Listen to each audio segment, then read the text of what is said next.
The FNRad Snowboard podcast is presented by Vans. Oh yeah, I wanted to be absolutely not attractive to snowboarders. Maybe we need an injection of that, because it'd be interesting. And I didn't sign the contract, I just had it in my bag for a couple of months.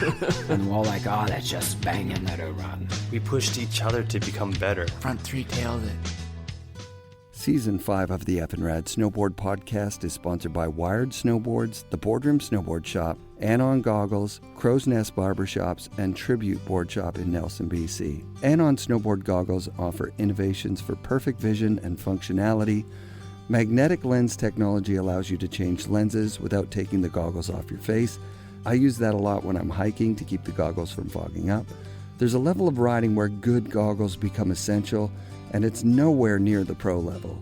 And the difference between an okay pair and an amazing pair isn't that much money. So do yourself a solid and get a pair of Anon snowboarding goggles. I first heard about Andrew Burns from this group of guys I met who had moved down to Vancouver from Whistler to become accountants. They were really super hyped that he was handpicked by Roach to be on D-Day. We talk about that in the interview. I never got the chance to ride with Andrew out on the hill, but I did get a chance a couple weeks ago to sit down with him in my basement studio, and we had a nice long conversation about all things snowboarding. You grew up in Ottawa, right? Yeah, Ottawa. Before anything, I should say I know a bunch of those dudes. I think they were your guys. I'm not sure. Like KJ, like Kevin Johnson. Oh, yeah. No way. You know, what a fucking bro, right? Holy. Yeah, like in that whole accounting group, right? Yeah, like Graham Cam. And let's see, like Mike Jones. Yeah. I don't know if he was from... And then there's, did you know Grady, Mark Grady? Or is he he's like adjacent those guys? I think so, yeah. He sounds familiar. I'm so bad with... Yeah, he's a monster dude now. He worked at the boardroom with us, but... KJ and then all those accounting dudes were just, remember when they did like a couple years in the city after moving to Whistler? Yeah. That was, I had been, recently became a single dad, and so I started going back to the mountain and like having my midlife crisis. So like I was wearing like tight fucking pants and shit, you know what I mean? And I met those guys at Grouse. And holy shit, the first times I went sledding were with like Kevin, and I guess there would have been Graham Haywood was back there. Yeah. And like just, you know, like that whole crew of guys before Graham Cam went to snow bikes. Yeah, he got, that was pretty funny actually. I remember when he got his first like kit, and we were doing lots of sledding and all that kind of stuff. And then, man, yeah, he kind of got into it a little bit, and then he had like bought a brand new sled or something. And then like a year later, I'm like, "You haven't really been out sledding?" He's like, "No, actually, you know anyone that wants to buy a sled? Because I'm done. I'm over it." Yeah. I'm like, "Oh my god, that's amazing." Yeah, did you know Jesse LaFleur up there? Like that whole house of those guys at that time? Yeah, so not quite as well, but yeah, I guess was that when they were living in Pemberton then? Before Pemberton, they had that big chalet. Jesse broke both his ankles jumping off the roof, flatted out on the. Oh my God. I love that guy, dude. Him and I jive on a sled. Like, you know, some people when you're doubling, you don't know what the fuck the other guy's doing. Oh yeah, yeah. with Jesse, it's just like it's the right dynamic. Yeah, you're kind of like leaning together. And I think he probably comes down to my level because I'm like, you know, I was really just figuring it out. It's hard as fuck. Yeah, sledding's it's a everybody that talks about it is like, holy shit. I think I just listened to Gigi, and he was saying that when he comes to Canada, like he doesn't own a sled because fuck, it beats him up. Right? Yeah. Like it is like one of the hardest ways to get to the mountain. But then when you get used to it, it's fucking.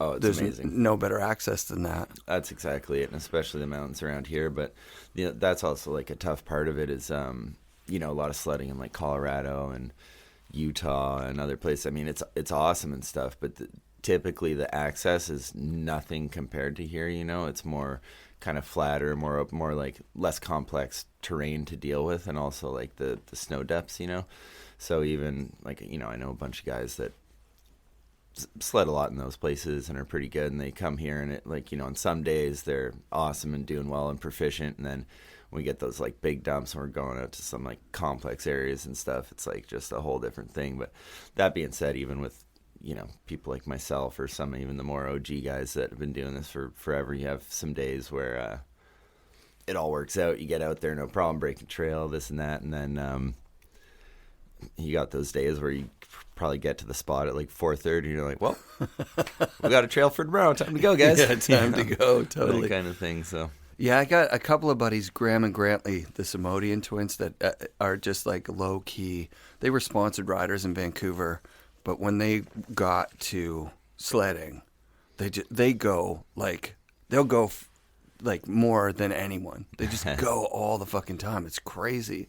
And when I went out with their buddy Riley, who's OG insane dude, he goes out. He was going out by himself, leaving North Van at like 10, going and doing 5 runs by himself, and coming back, and you know, like going to work the night shift.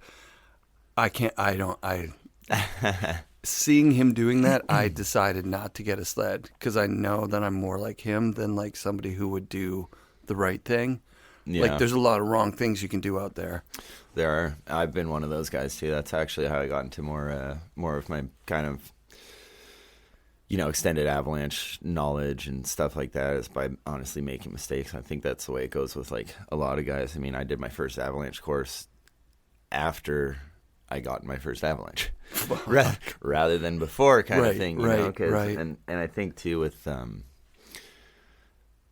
it can be difficult with kind of better riders as well. And I see this like, you know, back in the, you know, in like 2000 when I started doing that, or even like nowadays, you get some really, really good riders, like either pros or, you know, sponsor guys that they have the skill. You have enough skill to get yourself in a way more trouble, kind of thing. So it's like, it's tough to bridge that, you know, training or education or knowledge with like the ability you have to get into that kind of stuff and get yourself into trouble. Oh yeah, kind of thing, yeah. You know? I could see that those would be mismatched a lot, wouldn't they? Yeah. Where people are like, they don't really have any training, but they could, if you can get me to there, I can slay that. Yeah, totally. Or if I can get myself to there, and then that's the most dangerous part, is if you're getting, I would imagine, I'm guessing here, but if you're going somewhere where you've never been before with no guide, you don't know what's, you know, as opposed to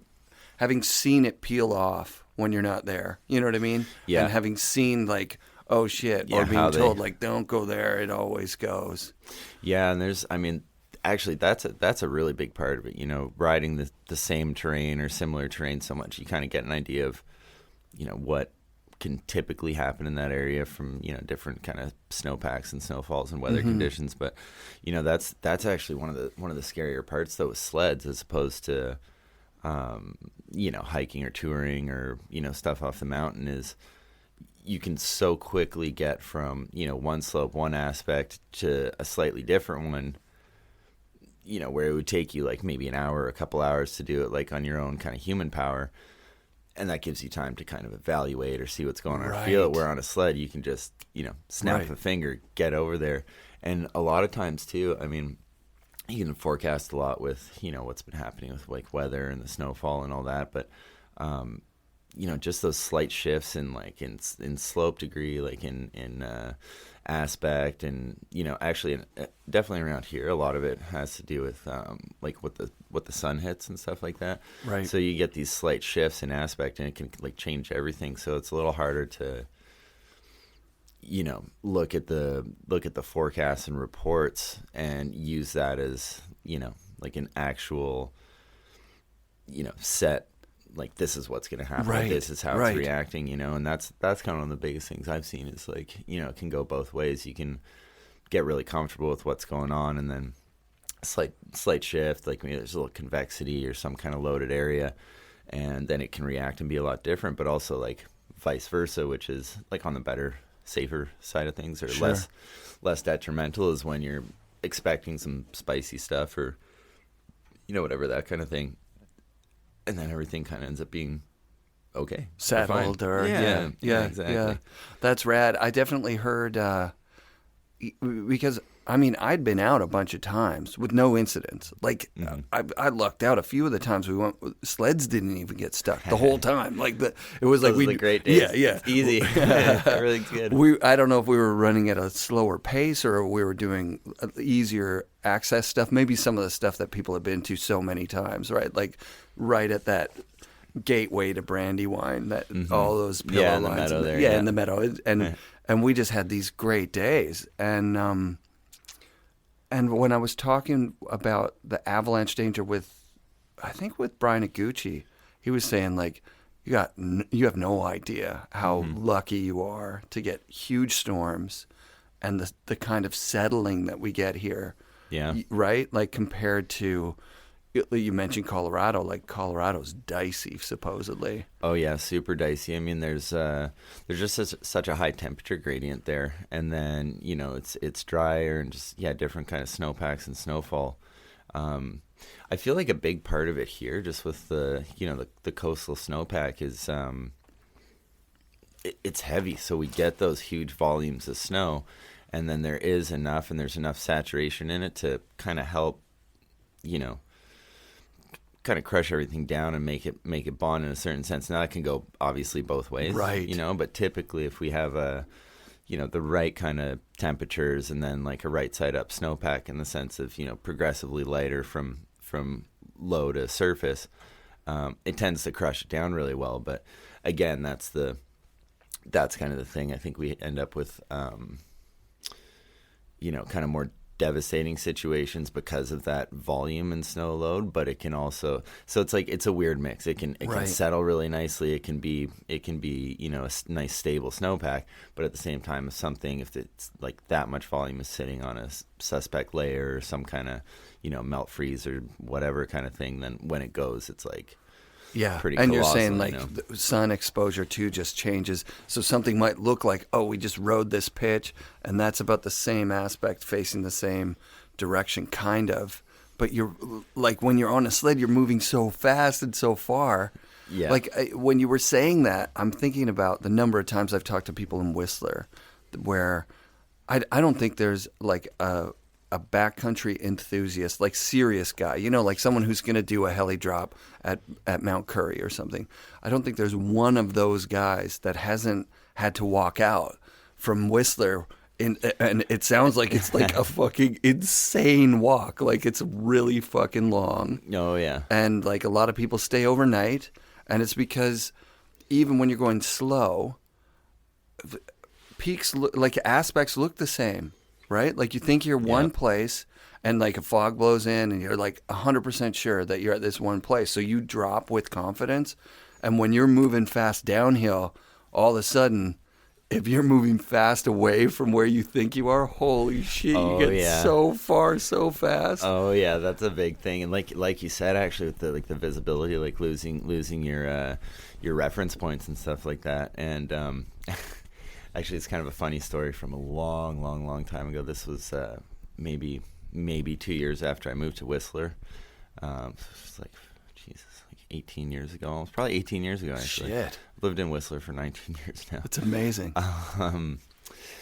Had a buddy come out from Ottawa, actually. It was like right around Christmas, and it was actually his birthday kind of thing, and he had never really been up there. So, we had some good snow and take him up the mountain, doing some awesome stuff. And I wanted to hike us out to like Flute or something like that, or blah blah blah. And got a little bit excited, and then I was definitely still like maximum confidence, not as high on the experience level, right. let's say. And so anyways, long story short, we ended up just going a little bit the wrong way too fast downhill. And then I started thinking maybe we could go down to Sing Pass or something. And this was like, it's such a long time ago where it was much less of an actual trail. It's just much less of a route. It's more of like a little trail or something. And I got us into the situation where, trying to find it, trying to figure it out. It's long before smartphones or anything like that. Like obviously I didn't have like a map and a compass with me or anything. Oh God. And eventually got to a point where, at least I was, I don't know about smart enough, but maybe not too dumb to realize. It gets to a point where you just kind of got to walk back from where you came. Yeah, walk up. Yep, pretty much. Yeah. So I'm like, well, That's a horrible, horrible feeling at that point. Hey, Yeah. I had that with my friend Gentle Brad at Mount Baker. There's a little patch of snow you can get as you're coming around the edge of the resort. And if you cut it right, you just cut this little patch. It's always fresh in there, and it's so fun. And then you're back on the resort. The thing I should have realized is it's like 2 or 3 turns, right? Yeah. So we're like 8, 10 turns in, and I'm like, I don't know, man. And then we get down to the bottom because I followed tracks, which is the worst fucking thing to do, dude. Sucker tracks. Yeah, sucker tracks. You get to the bottom. There's guys they're skinning up. They're putting skins on their skis to go up the other side, and they go, well, first of all, don't you have to hike back up, and they're going, it's going to be like 3 hours, right? Like Yeah. And I'm like, and it's last run of the day. You always do this stuff at the tail end of the day. You want to get that good run. Oh my God, my buddy was so fucking pissed. Luckily, it was a 20-minute walk up, but the skiers were like, that's our skin track. Don't walk up the skin track. Yeah, they don't want you walking in the skin track. He was so mad, man. But as soon as you see that resort again, so this is a 20-minute one. At 20 minutes, we're sweating. He's shouting. I'm like, I'm sorry. Yeah. You know, we see the resort. We see where we got to walk to. It's another 5 minutes or whatever. You know, a couple of smokes come out, and we're just like, oh fuck. Thank God. That was not how we wanted to end the day. No, exactly. Right? And so you're walking out walking back up. That's where we left it. That's what happened. How long was the walk up? About 4 hours. Because, it was like, you know, it had snowed like a couple feet. It was amazing. But then we're going up to the tree, you know, and again, I still thought, I'm like, well, if we go down in the valley, we can do it. But then I started also thinking, I'm like, it's getting dark. And like, you know, singing past at that point, there wasn't going to be sled tracks or any access tracks of any kind. So, yeah, I made the right choice, walk back up to get us to a cat track. And it's like, probably 3.5 hours, get to a cat track, and then ride back down to Whistler. We got down to the base at, I want to say like 10 p.m. It was after 9, before 10. Oh, God. It was Buddy's birthday, and then my girlfriend at the time that had moved out is actually her best friend that I knew. So she's been freaking out because, again, this is, right. You know, I mean, maybe someone had a cell phone at that point. You know, it's like 2001 or something. Yeah, you know? It would have been a flip phone. Yeah, and no service on Whistler. Probably no service, no credit. I don't know if we had a way of calling. So anyways, we finally get back, and you know, poor guy for his birthday. It's like, happy birthday, dude. Barely made, just exhausted, beat, and like, needless to say, we both just like passed out on the couch like right away. And you know, my ex-girlfriend's like freaking out, and we're just like, you know, too tired to even like address it. But that was one of those, you know, getting back to it, one of those things where, you know, I don't know necessarily that I made a terrible decision in the sense of, you know, riding good stuff. I should have cut out earlier, should have like, you know, tried to, but at least at the end of the day, did realize like, okay, you know what, I think we're kind of effed here, and we got to go back up. I think that hiking back up gives you, you know, for next time, you think 1,000 times harder about where you are. Absolutely. Well, and that's, you know, and ultimately that's the thing. Like, if we kept going down, we probably would have been okay. But it's, you know, one of those still risks. A 4-hour hike out anyways. Oh, right? yeah, exactly. So exactly. Like, one way or the other, you're walking 4 hours. Yeah. And I think, I don't know if I'm giving the right advice here. Don't take this as professional advice. But if you can walk back up your tracks to where you know where you are, you're in a better position than wandering into somewhere you fucking, no map, no compass, That's 100% correct. Yeah, walk up your fucking tracks. There's no question. That's been, you know, a thing with... actually up on Whistler, like right behind the peak chair, cake hole. Yeah. Most inviting thing ever. Oh, yeah. But I've been in there. Yeah, it's so good. And then you hike up to the bagel bowl thing. Yeah. But if you miss that, you're facing the wrong direction. Well, that's exactly it. And like, you know, like you're saying, like sucker tracks, it looks so inviting. It's so nice. There's typically tracks down there with people, you know, you traverse out hard or hike back up or whatever. Yeah. And there's been, you know, countless situations over the past, you know, probably since forever, but definitely decades I've been in Whistler where just random people, tourists, unaware, they just see the tracks, they go in, and if they're lucky, people end up like in Function Junction, like 6 hours later or something like that. But I mean, people unfortunately have passed away back there and stuff like that. And that's one of those things when you're going back there too, that you, again, same as thinking about hiking up back to your tracks.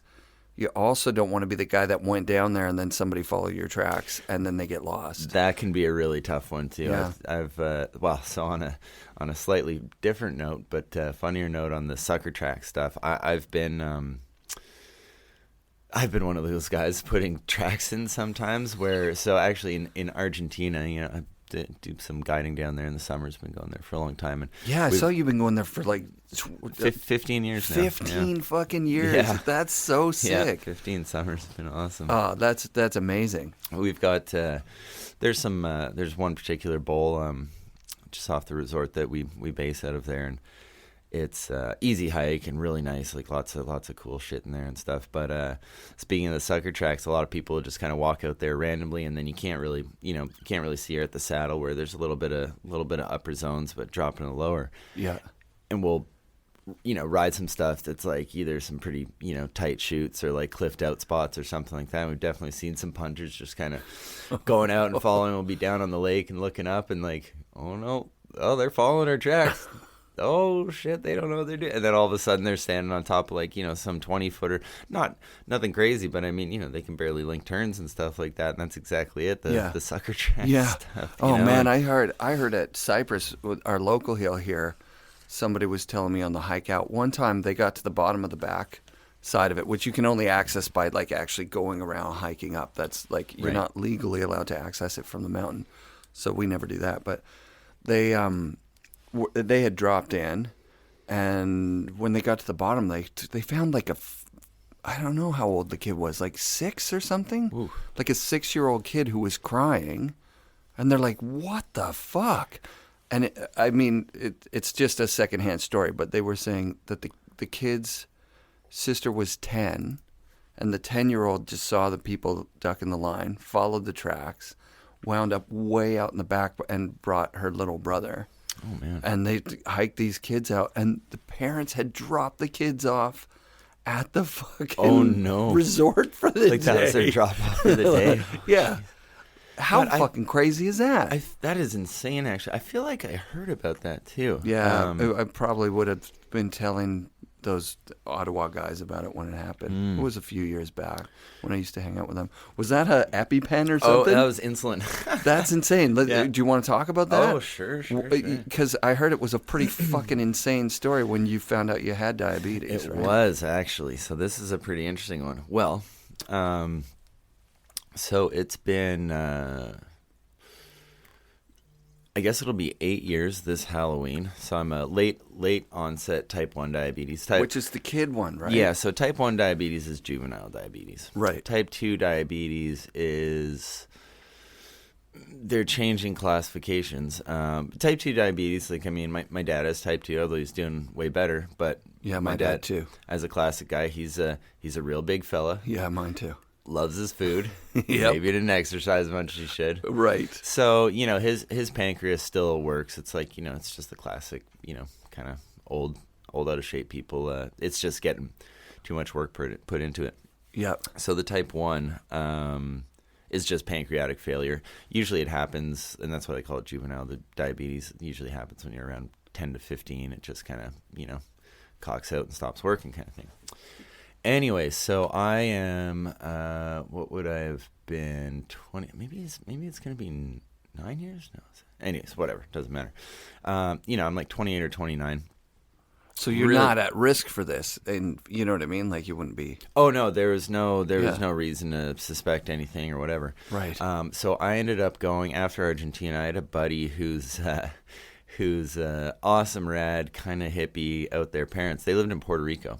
Rad. In the jungle. They actually build these bamboo like hooches. It's kind of like a hut, but it's like suspended off it's like a reverse pyramid kind of thing. So these huge pieces of bamboo all kind of come down and meet at the bottom in this concrete foundation. So these things are perched up like 20, 30 feet in the forest kind of thing.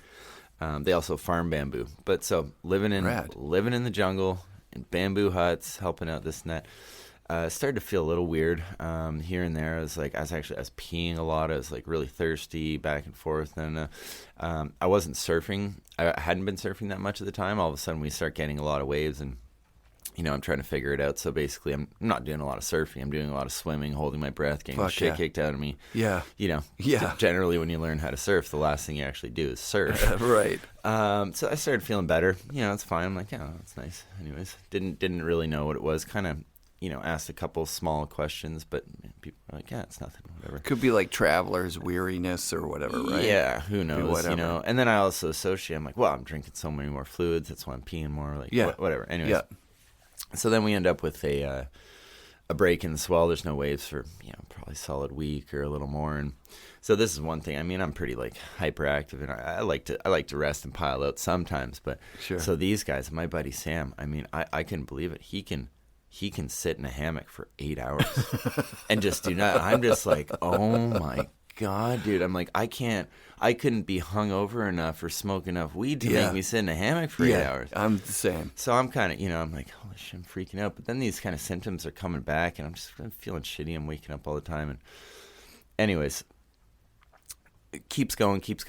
I still didn't think that much of it. And this was also, as an aside, a really good learning point for me. Is like, man, if you have a problem, if something is weird, something's off, even if you're not sure, don't think you're being paranoid. Go to a fucking doctor. Oh, if yeah, something totally. seems weird, I always did that, like play through the pain or like, I'm fine or I can handle anything. Anyways, don't do that.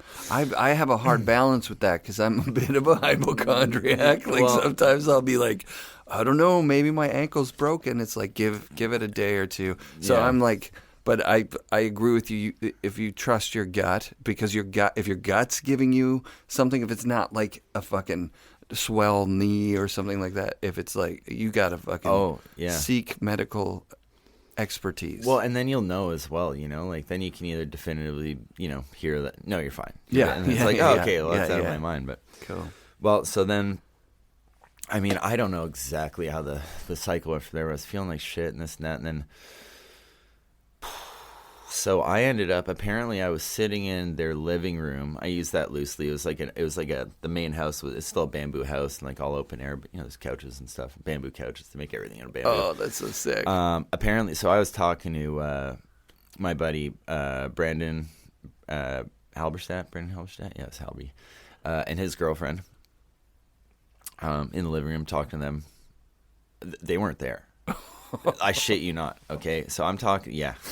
Whoa. Oh yeah. So there's that, and then I guess I called my friends, my good friends Lucas and Travis. They're brothers. So the guys that Travis owns, SAS, the SAS Global Travel, the guiding operation. Yeah. I guess I Skyped them.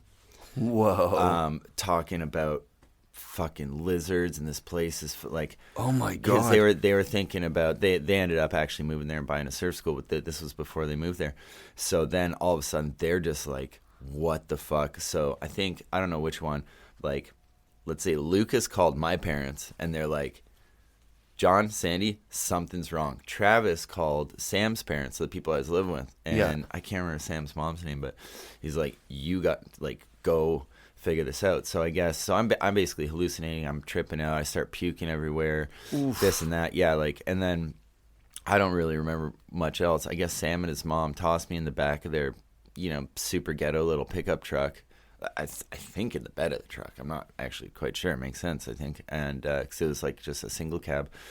Got me to one hospital in Puerto Rico. I guess I got transferred to another one and like blah, blah. So I was in a diabetic coma, I think, like kind of slightly clicking in and out.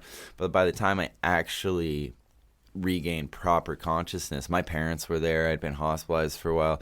There's also, as an aside, there's this, obviously like very nice but kind of weird and awkward Puerto Rican nurse that was coming to like give me a sponge bath. And I was like, no, I don't want. She's like, well, we didn't give you one since a day and a half ago. I'm like, wait, you what? And I'm like, oh, Jesus. Okay, well, that makes sense. I've been conscious. And so anyways, so my mom's there. My dad's there. I wake up, the Puerto Rican doctor, very nice lady, and, there's great medical stuff there, great doctors and all that. So the doctor is yelling at me in Spanish. Meanwhile, also, I'm translating for my mom. This did not cut it for my mom because she's got her son that just kind of regained fucking consciousness from a diabetic coma. Oh, fuck. Translating, so she's just freaking out. Anyways. But the Puerto Rican doctor is yelling at me, how could you do this? How could you let this happen? I'm like, what are you talking about? This is all in Spanish. Like, what are you talking about? I don't understand. She's like, how could you do this with your condition? How could you possibly let this happen? I'm like, I don't know what you're talking about. All of a sudden it was like a light bulb above her head. She's like, oh shit. Your pancreas just failed. You just got diabetes. She figured because it was you were diabetic that you had it since you were a kid. Yeah, and she figured exactly that it was just severe mismanagement, which that's why she's like yelling at me and stuff. Right. So all of a sudden she realized, she's like, oh shit. Holy fuck. So did that happen? Like instantly switch to where you were managing diabetes and you were like walking around the next day kind of thing? Or was No. So I was still in the hospital for another probably day and a half. My folks from Puerto Rico. So once she realized, like, okay, your pancreas just failed, and it takes, when your blood sugar gets that high. So my blood sugar was almost twice the lethal level. Holy shit. Yeah. So I'm actually, it's incredibly lucky I'm alive, even to the point where, they got me stabilized, got me out, gave me a prescription. I went to, it's funny, they didn't say anything either, really. Went to pharmacy in Puerto Rico next to the hotel my parents were staying at. They just hand me a bag of needles and a vial of insulin. They're like, here you go. I'm like, okay. And honestly, I just figured, I'm like, well, shit, I've seen this in the movies. How can I possibly go wrong? Put the thing upside down, like, tab, make sure the air bubbles are out, this and that. And I'd be petrified. Just kind of go for Holy it. fuck. Yeah, I'm like, well, at this point. What do you do? Jab a needle in your butt, or? Yeah, it's got to go for insulin. It's got to go in like not like fat tissue in a sense. So yeah, gotcha. Butt cheek or stomach. Not into the veins. It's not like a veins thing. Yeah, it's got to absorb into the kind of what's called like intermediary tissues or whatever. But yes, I can't believe that happened. Like so far from home. That was the crazy thing about it, right? Was just the timing and how it occurred, But so then I end up going back with my folks back to Ottawa, obviously, and then so going back to what my blood sugar was at. I mean, it was so high, almost twice the lethal, and there's a margin there, obviously, but what they consider the potentially lethal level. So even the doctors in Ottawa, I mean, when I saw the first doctor, he literally not in a rude or a like uncaring or disrespectful kind of way, went and got a bunch of other doctors, and they're like, you got to come see this, like, to say like, look at this blood sugar level, and he's here, he's talking still, you know what I mean? So that was also pretty intense. And where is that in your snowboarding career? Like, how old were you then? So that is what's really interesting. This was the year before we filmed Defenders of Awesome. Oh, fuck. So this is interesting. This is how it went, actually. And this was in it was actually early November, because I remember I had Halloween in Puerto Rico, which was awesome. So it was a little after Halloween. Yeah. I got back. I mean, I had lost 30 pounds, literally. Oh, God. I mean, I'm 6 feet tall. I weighed 151 pounds compared to, I mean, yeah, I don't have that much weight to lose. I mean, it eating away at a lot of my body weight and all that. And once high blood sugar, it starts eating away at like your body fat and stuff like that. And then once there's out of body fat, it starts eating away at muscle. And so, I mean, I'm trying to figure all this thing out. I was in Ottawa for a while. My one of my best friends growing up, his dad was actually a diabetic research specialist, so that was very handy. Sick. Yeah, he helped me out. He got me some better doctors, or some decent doctors out here. That's a longer story though, with diabetes and doctors and all that. But honestly, I didn't, I was happy to be alive. I didn't know if snowboarding was a thing. I didn't know what the hell was going to happen. So I was just like not even really thinking about it. Spent all the time, got my shit back together, got healthy again. I didn't start, filming or anything that year until maybe a week or two in January, because that's again, pretty soon after. I didn't know. That's pretty soon after. It was pretty quick, but I didn't know like the gravity of the situation, if snowboarding was even a thing anymore or whatever. Right. And so I got, I got my shit together like enough so, and I actually ended up having. Now the weather was amazing. We had pretty much all winter. It would like dump for a couple of days. 2011. 11, yeah, because those seasons were peppered with like epic seasons. Dude, a couple of really good ones, a couple of dump for a couple of days, ones. sunny for a couple of days, dump for a couple of days, sunny for a couple of days. No wind events, no high freeze. So I mean, we did get like the best opportunity for shooting and filming. I think a lot of people don't realize how few days of shooting there is. Right? Like, not a lot. Really, honestly, it doesn't matter about the snowpack a lot of the time. It doesn't matter about like snowfall numbers. It's like what you just said. A lot of times it's windy. As soon as the sun comes out, it's windy indefinitely. Yeah, just wrecks everything. Yeah. Or weird temperature. I mean, that's the, you can always find good stuff to ride or little stuff, whatever, like depending on weather. But when you're flying as far as maybe we do sometimes, or doing whatever, jumping off stuff, I mean, it's got to be pretty perfect snow. It can't be like, oh, those were good turns, this and that. I mean, if you got like 4 inches of good snow on top of it of a bit of a crust and then some other stuff, that's all well and good for doing some turns, but you land in that, like, you're done. So getting that actual like perfect, or really ideal anyway. And sometimes we'll still try. I mean, like the Man Boys do it a lot. I love them, and I've had some. I mean, only time I've hit form step down was actually into a punch crust. It was with Jeff Brown. I watched him hit it the first time. I mean, he really wanted it. And I was kind of like, dude, I don't know. The snow looks. I think the snow is shit. And then he went for it.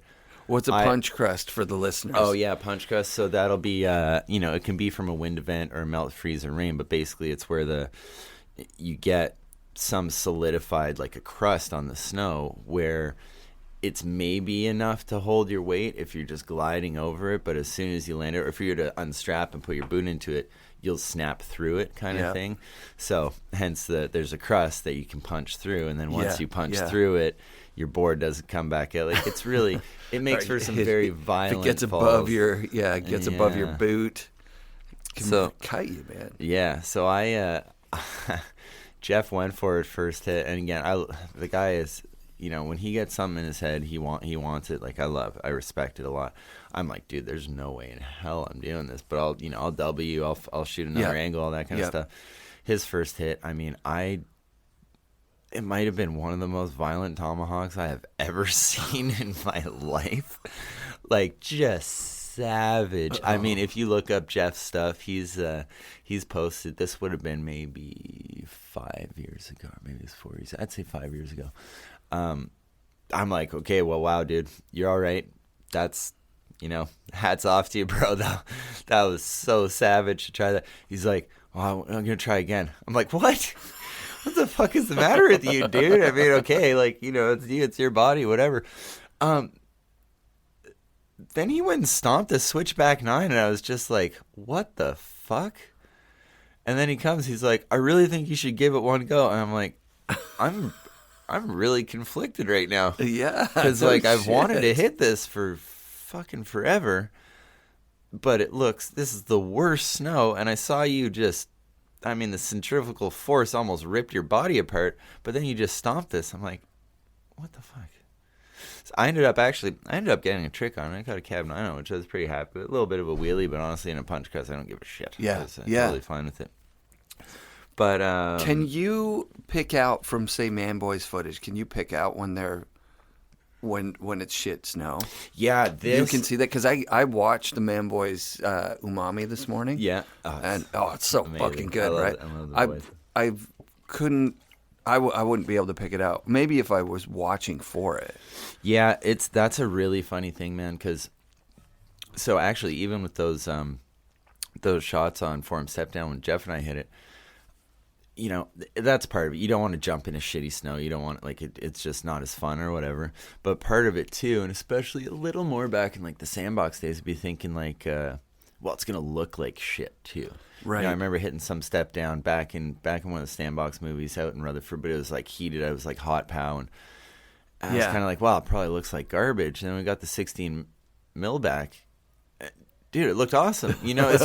So it's funny. It's really hard to tell, actually, like on footage. I mean, sometimes you can see a bit of an impact or bounce, but you can't tell how hard it is. So the shorter answer is I can tell just because like I know those guys so well. I'm out a lot with them, and I know kind of which days they've done what, or I've been there, so I kind of know. But man, there are some shots in Umami, for example, and every year they do it. Probably every year, like I try and do it less, but still happens with me or Jet, lots of other guys, where there's some shots in that new one where I can tell you that it looks epic, and it was horseshit snow. And it looks like, oh no, probably saw it like these boys, and like I've been there, but they do it more than anyone. These boys have gotten savagely destroyed trying to jump into garbage snow. Right. Like to the point where you'd be better off having a groomed park landing on a backcountry jump than jumping into what they jump into. Yeah. But it looks amazing, and I mean,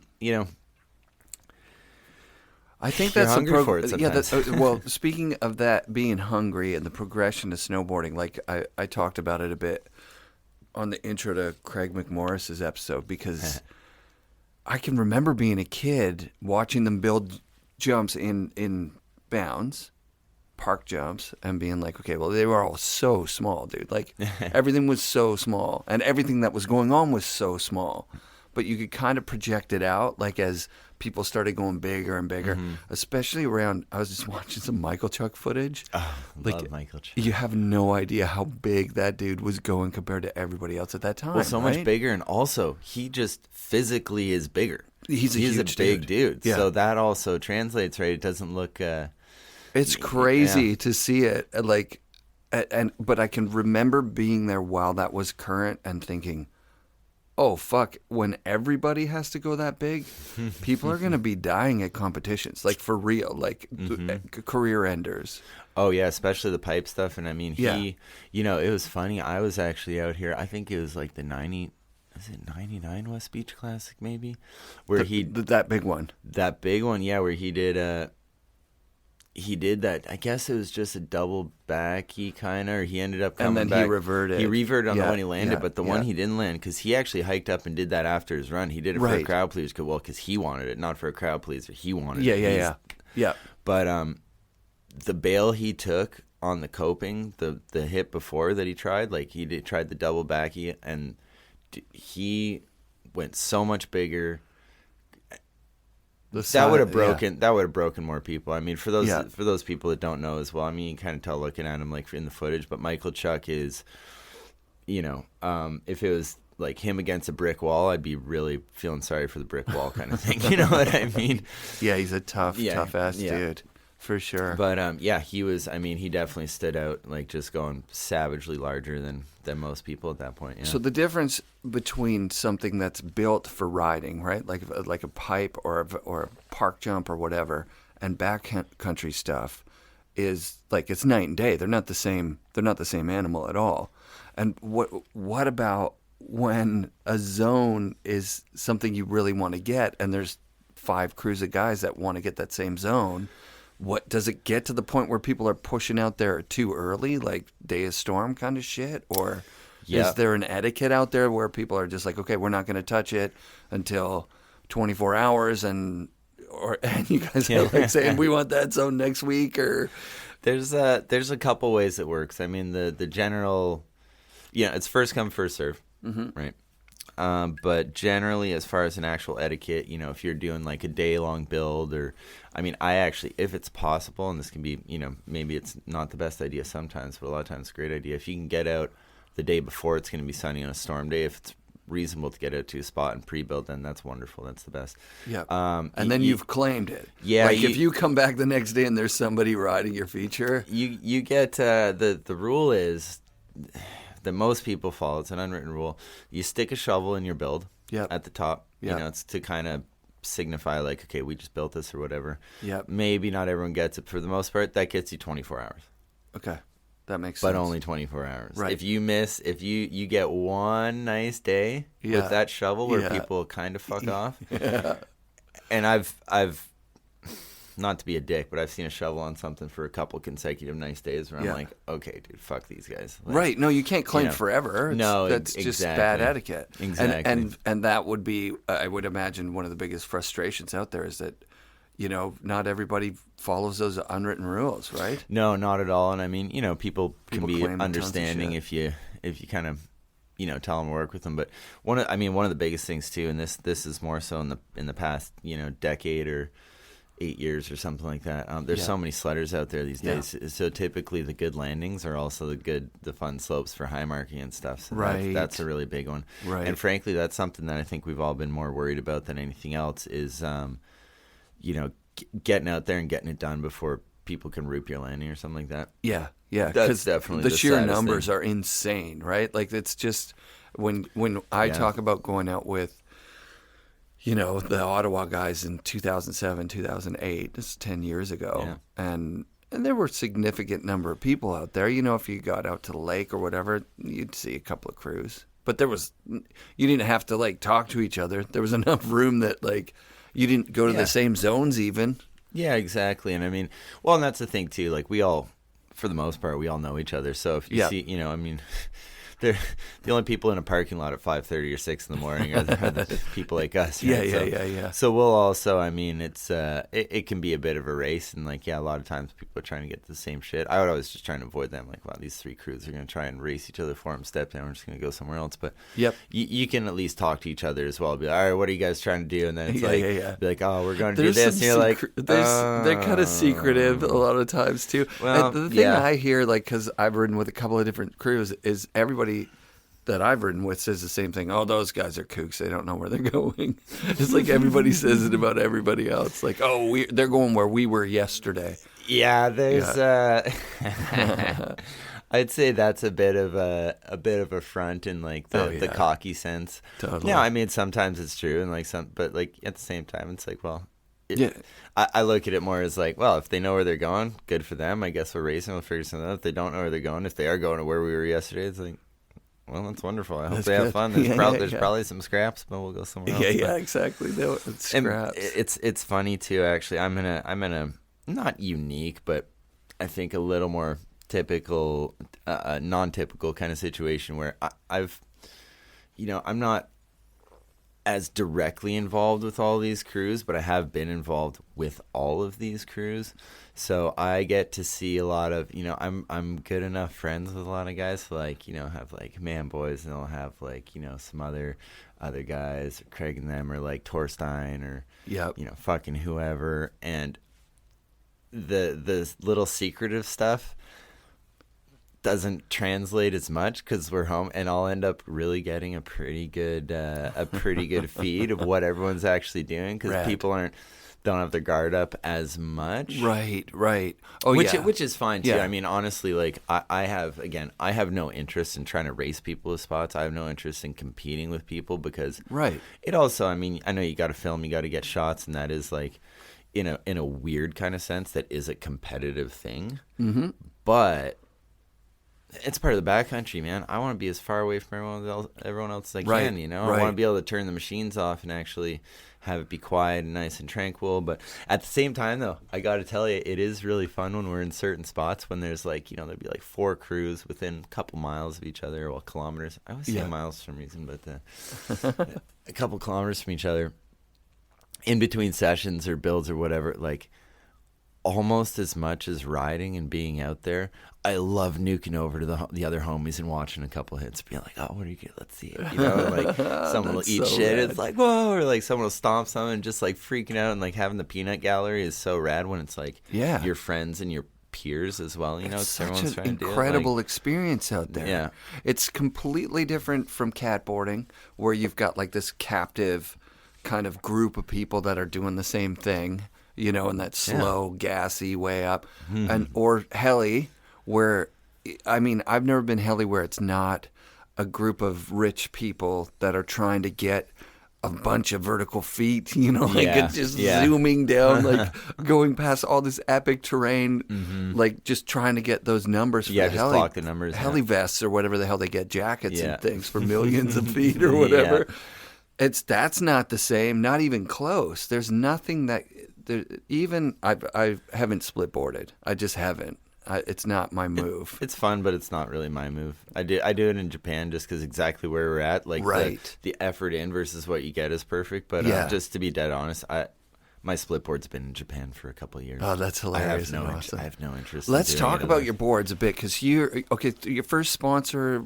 Would you have been sponsored back in Ottawa as like kind of like an enthusiastic, like resort rider guy? Well, I was when I was young. I did a lot of competing.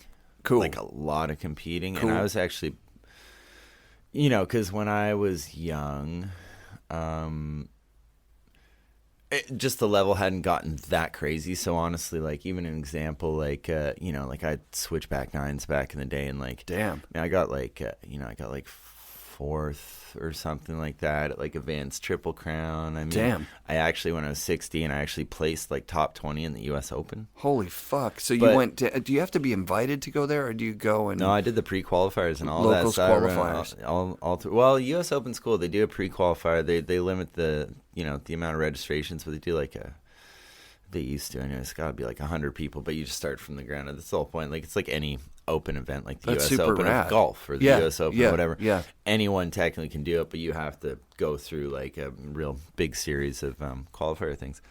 But so I started. I was much more into competition, so I had some sponsors when I was young, and then At the U.S. Open, what event are you competing in? half pipe. I used to do shitloads of half Holy pipe. shit! I had no idea. That's so fucking dope. Tons. I mean, it was back when like I had like a couple nines, and I could go really big for back then as well, that was a handy thing. But That's it dope. wasn't.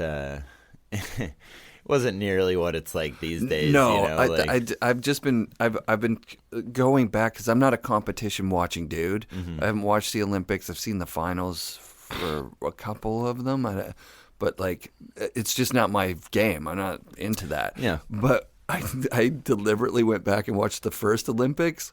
Oh my god, in '98, it was Yeah. ridiculous. And then I'm like, when did it get good? So then I watched the 2002, and I'm like, and then I jumped ahead to 2010, which was here. Yeah. I'm like, holy Holy fuck! It's like a completely different sport by it's 2010. mental. Although the first Olympics, I will say, Heike Sorsa. Yeah. With the mohawk. Yeah. He Oh, was yeah, I doing these forgot about alley-oop that. front fives. That's right. That were Yep. psycho. Yeah, Like yeah. so blind, traveling so far. I think he even flipped off the fucking cameras during the Olympics after. I mean, That's the best. But That's the best. I don't remember anything else from those Olympics, but I remember Yeah. I remember his alley-oop front five with the mohawk. That was just like, dude, what the fuck? That's sick. So were you watching this stuff going like, I hope to go to the Olympics one day, or were you just... No, I I really like the competing. I mean, I grew up riding in Quebec and stuff. And, Yeah. So it's just like ice. And I did Yeah. a lot of slope style and big air and that kind of stuff too. Yeah, it's funny when we call ice, what we call ice out here is not ice. There's Where I come from, ice, you can see your own reflection. Yeah. Or it actually is blue. Or Blue. I've seen blue ice. Or you butt check and you literally can't sit down properly for 2 weeks. Yeah. It's actually, when I first moved out here, though, it's funny. I could tell right away, just looking at riders, you can tell who grew up in the West Coast, who grew up in the East 100%. Coast. Yeah. The guys that grew up in the West Coast were definitely much sendier. Sandier. Anyone that grew up in the East Coast, though, they would land on their feet. Even if okay, they didn't okay. land, they Yeah, would land yeah. feet Now I got- first, yeah. because otherwise, Yeah, I got you. bad news back there. But Yeah, I found the guys out here because I was never at the pro level. So at like a enthusiast, like the guy that goes every day kind of level, people who grew up out here they just want pow turns. yeah. They're not about getting in the air really. Well, man, and I get it. I mean, so that's the thing when I moved out here. I still doing a lot of contests, and I still did up to a certain point. Well, actually, so the last dew tour that I did, I was the oldest guy in slopestyle by like 4 years, and I made it pretty far. Rad. But Like who would have won that one? oh shit, I don't know. It was like when Chaz was really, Chaz and Torstein and Yeah. that kind of stuff. But I made it to semis, and that was with the best stuff. Probably the best slopestyle run I've ever done. Right. And that barely squoze me in. It was probably because other people falling as well. Right. So on my last one, and I did look up the list, I'm like, I'm the oldest guy by years in the slopestyle. And so then my first run in semis where I did a couple tricks. I think I did like a cab 10 or something, which is a real stretch for me. And then I just like halfway through my run, I was just kind of like, I don't got it anymore. So I just kind of, I can't remember what I did, some kind of something. But then the money booter, as they call them. Yeah. I just cranked out a big old method. Oh, and it was like, sick, I don't know if dude. anyone can tell, but with my trailing hand, I kind of did a little bit of a wave.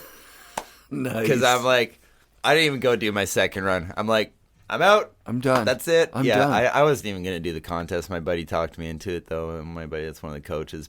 And it was funny. I think there was a lot of kind of like, what the fuck was that for most people? But then Sure. there's some older guys, like I can't remember who was announcing or something. They're like, yeah, but maybe they could tell again. Like I literally am like, You and waved that's the last goodbye one. See on you your later. last hit. Toodaloo, That's so guys. sick, dude. Um, So what boards were you riding at the time? Like, So- the majority of your sponsored career was on Capita, am I Yeah, right? yeah, And then because I really want to talk to you about D-Day because I Oh, love yeah. those guys too. But Yeah. let's talk Capita stuff. Well, so here's how that worked. I was like, 16-ish. Got sponsored in Ontario. It was my good friend Steph Riviere and Tarek Almas, his Punk Ass Canucks crew. Oh, yeah. Punk Ass. Sick, dude. So they did a lot of stuff like Arson and Volcom and Tech 9 and shit like that. So, and GNU, actually. So I had some GNU stuff. So I ended up meeting Jason Brown. Sick. Started Capita, right? Yeah, and man. he'd come out the summer before they first released him, and I met him through Steph, and he was in Ottawa. And actually, I don't know if you remember in one of those old Mac Dog parts, he's actually wearing an Ottawa 67s jacket, which Oh, is I like don't remember. it's like But the OHL hockey team. No way. I can't remember how that. Anyways, I That's was like, so oh, fucking that's so sick. cool. And I always Yeah. love the dude, like his riding, just everything from jibbing to airs. I mean, he was just. I'm trying to get him on the show. He's just walked away. He's kind of bummed on what happened with Capita. Well, we'll get into this. I'm Yeah. actually still really close with him. Good. We've been trying Yeah. to link up here, and he lives in Nelson, but he's been. So, and I'll elaborate on this. He's been such a huge influence on me since. So I met him when I was like 16 or 17. He put me on Capita before the first boards were in shops. That's rad. Just as like a little tester thing. Then he helped move me out here, and so I've been on Capita since forever. I'm not trying to. It's not like a. Like those slider boards. Like, was it? They were the best, man. Yeah, They yeah. were made at the Rev Factory. At the Rev Factory The out problem here. was that Forum had started a slider system that Single had, track, wasn't it? Was it? I I can't can't- remember I what can't the Oh, no, remember. they had double track too. It was the same shit. The Forum ones had a couple problems, so I was guilty by association. Right. Now, that being said, though, with the sliders, we call it the Capita, it's called the Freedom Groove. I remember. The Freedom Yeah. Groove. Yeah. If you didn't keep your hardware tight, it could be a problem. But, dude, honestly, They and would I shake and- put my yeah. shit through the ringer. Like, it was fine. The system was amazing. And Yeah. you could feel, honestly, legitimately, you feel the difference of not having the metal plates and inserts in the board. Oh yeah, right. It was That good was what the flex. idea was, Yeah. right? It kept the flex was like clean. It was perfect, and also Those you could boards have rode infinite, really well. Dude, They did. They were Infinite amazing. stances too. They Yeah, were amazing. Yeah. They But did. so rode for Capita forever. I actually came up with it was like a team thing, but the first Stairmaster was just a single size 48 jib board. Rad. I actually came up with the name. That's I awesome. can't remember how we were talking about a street board, and then I was trying to think of like all this dumb shit. Probably just fucking smoked a big joint one time. Like, dude, it's for the streets. Like, be the Stairmaster.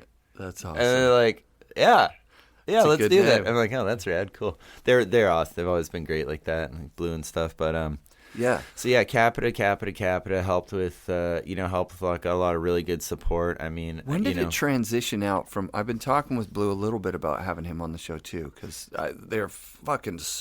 Supercorp is the right word for what they're doing now. It's insane. But when did Blue get involved? Blue. So okay, well here's an interesting little tidbit. The original Black Snowboarder Death. Yep. Jason he better still have it, dude, or I'll be so bummed. I think there was two that were made. It was the originally the Kevin Jones Black Snowboarder Death. Oh my god. Kevin Jones was supposed to start Capita with Jason. Oh man. Yeah, so the very two first Black Snowboarder Deaths were the Kevin Jones Black Snowboarder Deaths. They never got made or sold, and Right. he went to do like the Genius thing. I can't remember. Jason told me, but I can't remember what happened with that. Anyways, that was. I think he had a really harsh contract with Lamar. Like he had signed his fucking life away when he was a kid. something like and he that. was maybe. stuck there.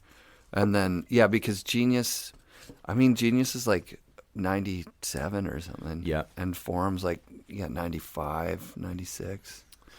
Yeah, and then Capita, yeah. I don't know how Blue got into it, but then when Kevin Jones was going to be involved, Blue came in and was involved, and then also TJ Schneider, dude, can't forget TJ. He helped. He was like, he's one of the guys that helped started it too. Like he definitely, and he was a big influence on me as well. That summer, that first summer with Capita out at Camp of Champions, like I love TJ, and he actually. I've been just chatting with him briefly. I got to go over to his place, the shop Vancouver. Yeah, man. Go check out TJ at the Isn't shop that Vancouver. sick that dude. he's yeah. Well, him and Tyler Laporte as well. I mean, these I guys. reached out to Tyler like a few weeks ago because I was like, "Wait, you're in Vancouver? This Yeah. is dumb. I need to have you on the show." And he's like, "What? Really?" I'm like, "Yeah, fuck. Aren't you from Tahoe or something? Yeah. Like, what the Yeah. fuck?" Oh, yeah, and yeah. he's got like a bike shop out Yeah, here. he's got a bike shop. He's got at least one kid. He's doing well. I mean, Yeah. So all these guys, a young little Burns. Although Tyler's the same age as me, anyways.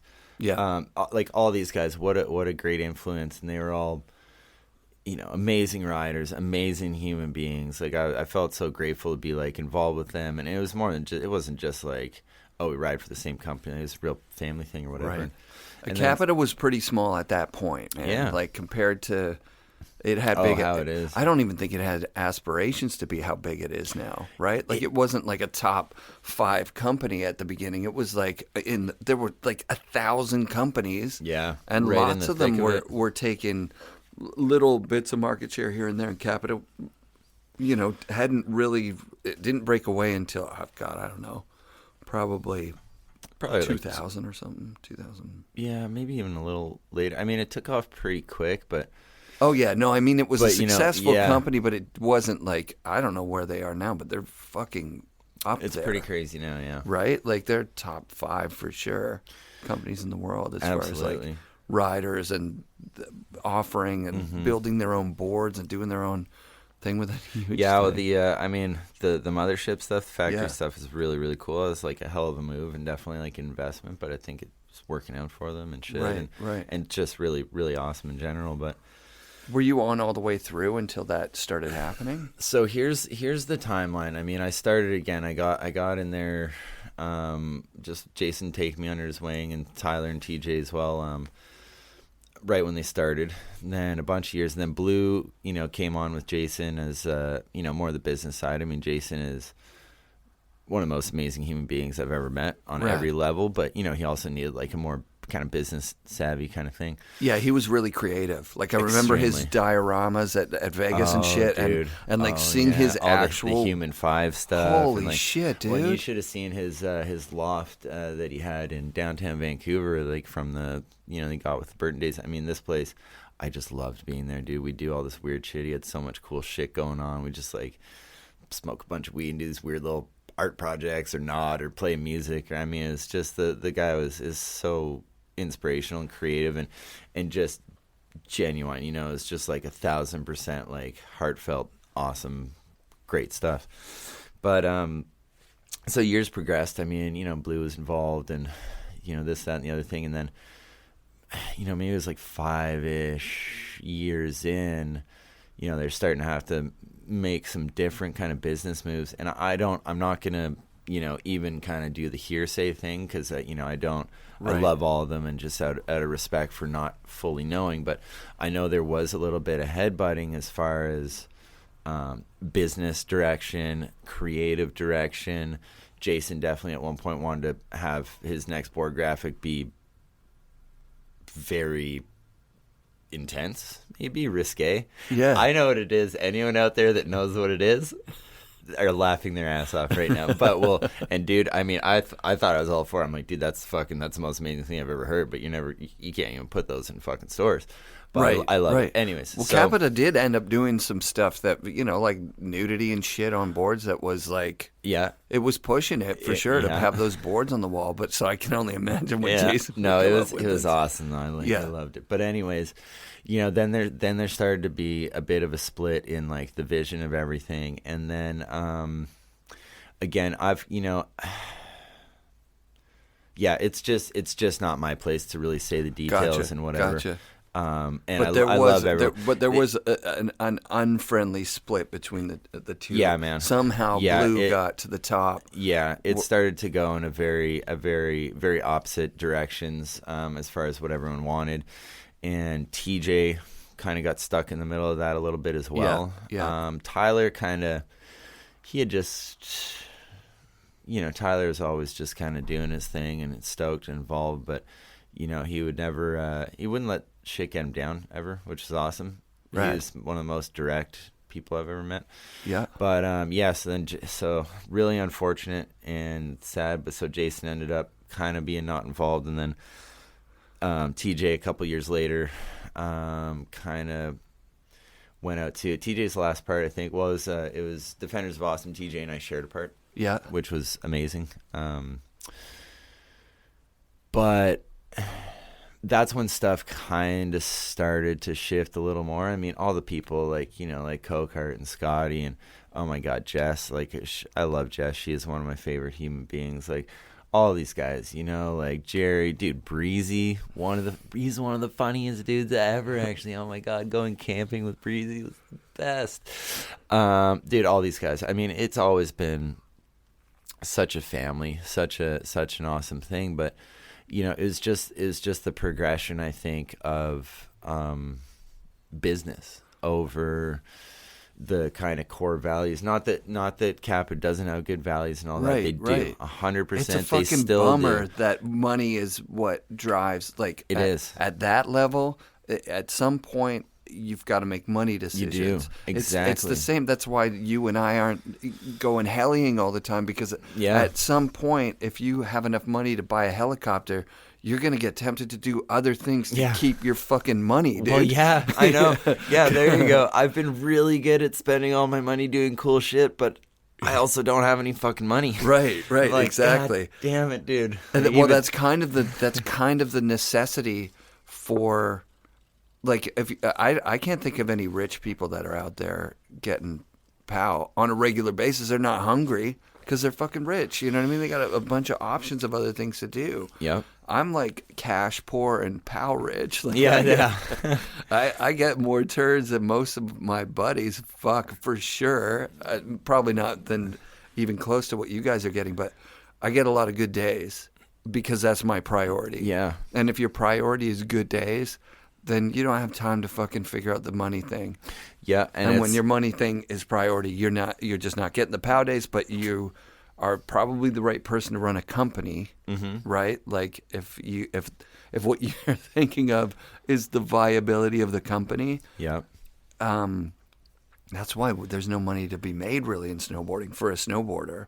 It's like being a drug dealer, man. Like you can't be a drug dealer and smoke a lot of like, take all your drugs. Yeah, you're not a dealer. That is a great analogy. Actually, I love it. It's perfect, dude. Yeah. Best drug dealers don't do drugs. Yeah, exactly. So because they just sell them. Snowboard companies that make money, they're run by people that aren't stuck, like taking money from column A and putting it into helicopter budgets. Yeah, you know what? That is such a good analogy. Yeah, that's what so it true. Is. It's super true, man. And that's that's what it boils down to, I guess. But Blue seems to be a good guy to run the company, right? Like he loves boarding and he loves all of it, but he is really, really business savvy, and and that's how it went. And I mean, again, there's a weird shift there, and then so that transitions into like my whole thing, right? I mean, I got great support from him. I've been there since since day one, pretty much day one as far as when boards were actually available in shops, kind of thing. Yep.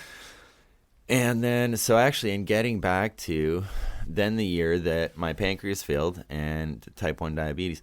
So I was so grateful to, I think, just to be not only alive, but to be snowboarding. And then with the good weather, it's funny coming back full circle here. I love that. I had by far the best season of my life. I mean, I did, shit, dude. You know what? I'm old enough and I don't care. I don't try not to be cocky.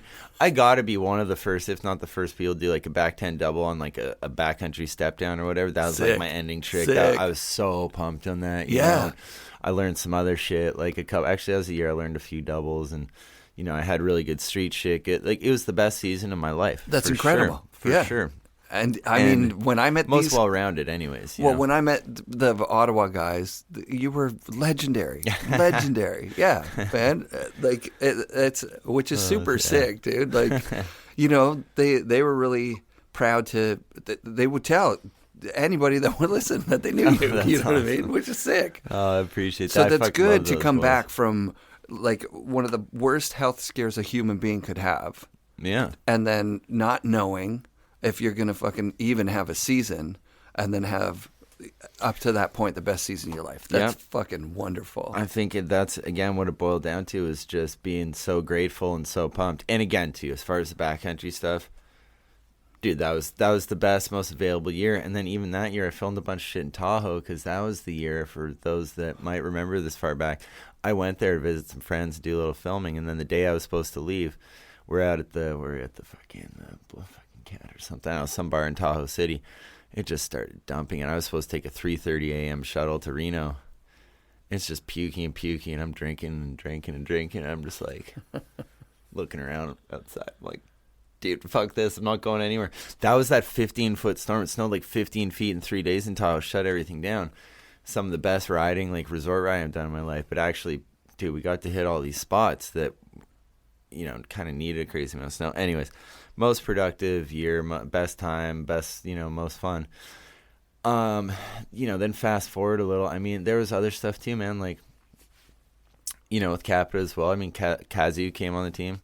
That guy, I mean, it goes without saying anyone sees him, but, you know, meeting him and being around him, like, he's just such an amazing human being. He seems to embody snowboarding in a way that most people don't. He does. He seems to like internalize a lot of it in a sense. He's really like quiet. He's awesome. He's friendly, but he is like so focused on that, and like, again, internally, like it's his own, and I respect the hell out of that. I want to have him on the show, but I want to have him speaking Japanese, and then after we'll just like translate it. You know what I mean? Go. That would be so I think that would be so fucking dope. Like, just to allow him to fucking speak with clarity. Yeah, right? Totally. On what he loves so much. Because he's one of those guys that transcended the Olympics, right? Like, I can remember, like, oh, fuck, I hope that guy wins.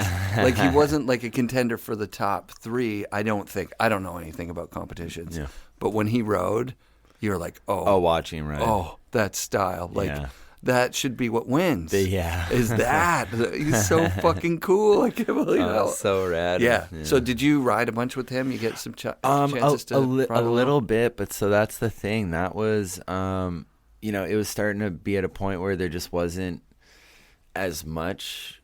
I mean, they always supported me and gave me opportunity, but there just wasn't as much there. And then with him coming on, and like, you know, also with Breezy at the time, and you know, people were, you know, and Scotty, like, there's a lot of money going to other places, which, I mean, and, you know, understandable. It's deserved. It makes sense. It's all reasonable. But, you know, so then it got to a spot where, and then I started doing, you know, after the Defenders of Awesome, I started doing my shipwreck series, because I moved in the trailer. I did that. And I'm like, you know what? Fuck it, dude. Like, you know, I love this shit, the trailer, the fucking my pirate ship thing, the, you know, and then I have an extensive background in like production and like post-production and stuff like that. So I'm like, fuck it, dude, I'll edit all this shit and do all like the, you know, effects and motion graphics in my fucking trailer. It'll be rad. And that actually, it's funny, not to do it, I told you so, but a couple people, maybe even Blue, he's like, dude, I don't know, man. I just don't know. But fair enough. But this was also, it was also one of the first web series that was releasing shit as it happened. So I was kind of ahead of the curve on that as well, which was kind of good. Dude, the shipwreck stuff ended up being a fucking, I loved it, first of all, so much. Rad. But it actually ended up being kind of like a home run, just as far as like viewership and like sponsors being stoked. Yeah. And just, I loved it. I mean, that was like a really cool 2 years or whatever. That's so dope. But Ian Blue says like, damn, dude. All right, good job. I'm like, fuck yeah, thanks, man. But then, yeah, you know, it got, dude, and I'll give him respect for it, man. Blue, you know, despite anything else or everything else, and like always so much respect, so much help. Blue was one of the guys that, even if he gave me answers I didn't like, he never said one thing and did another. Gotcha. Ever, which is hands down the biggest fucking problem in the snowboard industry, period. Oh, yeah. People want to be bros all the time. Like, dude, oh, yeah, like, dude, yeah, we'll do this, blah, blah, this and that. And then, then later on, like a week later, it's like, well, dude, business-wise, it's not going to work. It's like, dude, people are so fucking soft. Do you and think shitty. that that's because there's so much drinking too? Like, because when I get drunk, I'll say all sorts of stupid shit. I feel like there's this kind of the skeleton, the bones of the like industry. You don't necessarily have to be like a real snowboarder to be in the industry. No, right? not at all. Like if you look at and I'm not calling anybody out, but if you look at the history of like, well, Transworld's gone now, like. Some of the people that worked at Transworld were snowboarders, and some of them weren't. Yeah, you know what I mean? absolutely. Or it's some of the people that run the biggest companies don't really. You could see them being at a country club with their buddies. Going, Oh yeah. Those scrubs or whatever. So I'll tell you what, out of the fucking 20-odd grand that's still owed to me from fucking people in the snowboard industry, even though it's certain brands. Yeah. Almost all of them, if not all of them, is motherfuckers like that. Right. To be completely honest. No, with that's you. it, right? Like, because I sure wish I still got that money, but Yeah. it's funny that I can look back at those various situations and companies that owe me all this money still, and it is people like that actually don't actually snowboard and don't whatever, which is kind of sad. But anyways, sucks. it is Yeah. what it is. It's all good. But So yeah, was that Tahoe huge storm? Did you cross paths with Roach at that point, or I can't even imagine how this you was would've still way back when, and then I started riding for Levitation Project. I don't know if you remember Levitation Project. It's out of Utah. I rode for them. Bodie Merrill rode for them. Laura Haydar, people like that. Yeah. As my friend Nico that had started it. Incredible stuff. It was just like like first layers and clothing, accessories, just amazing artwork, amazing just great stuff. Yeah.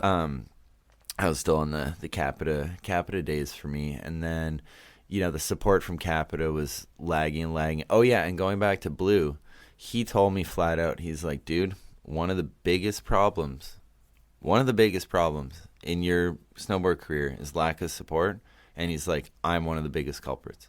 Whoa. Like owning up to it, which is awesome. It doesn't mean, and this is what I'm saying, he's honest about stuff. He wasn't saying like, he's just owning up to it. He's like, dude, you're getting held back by not having the money. Dude, Justin Hosenick has been nice enough. Same with the standard guys. I've had multiple offers over the years to film with these guys. Right.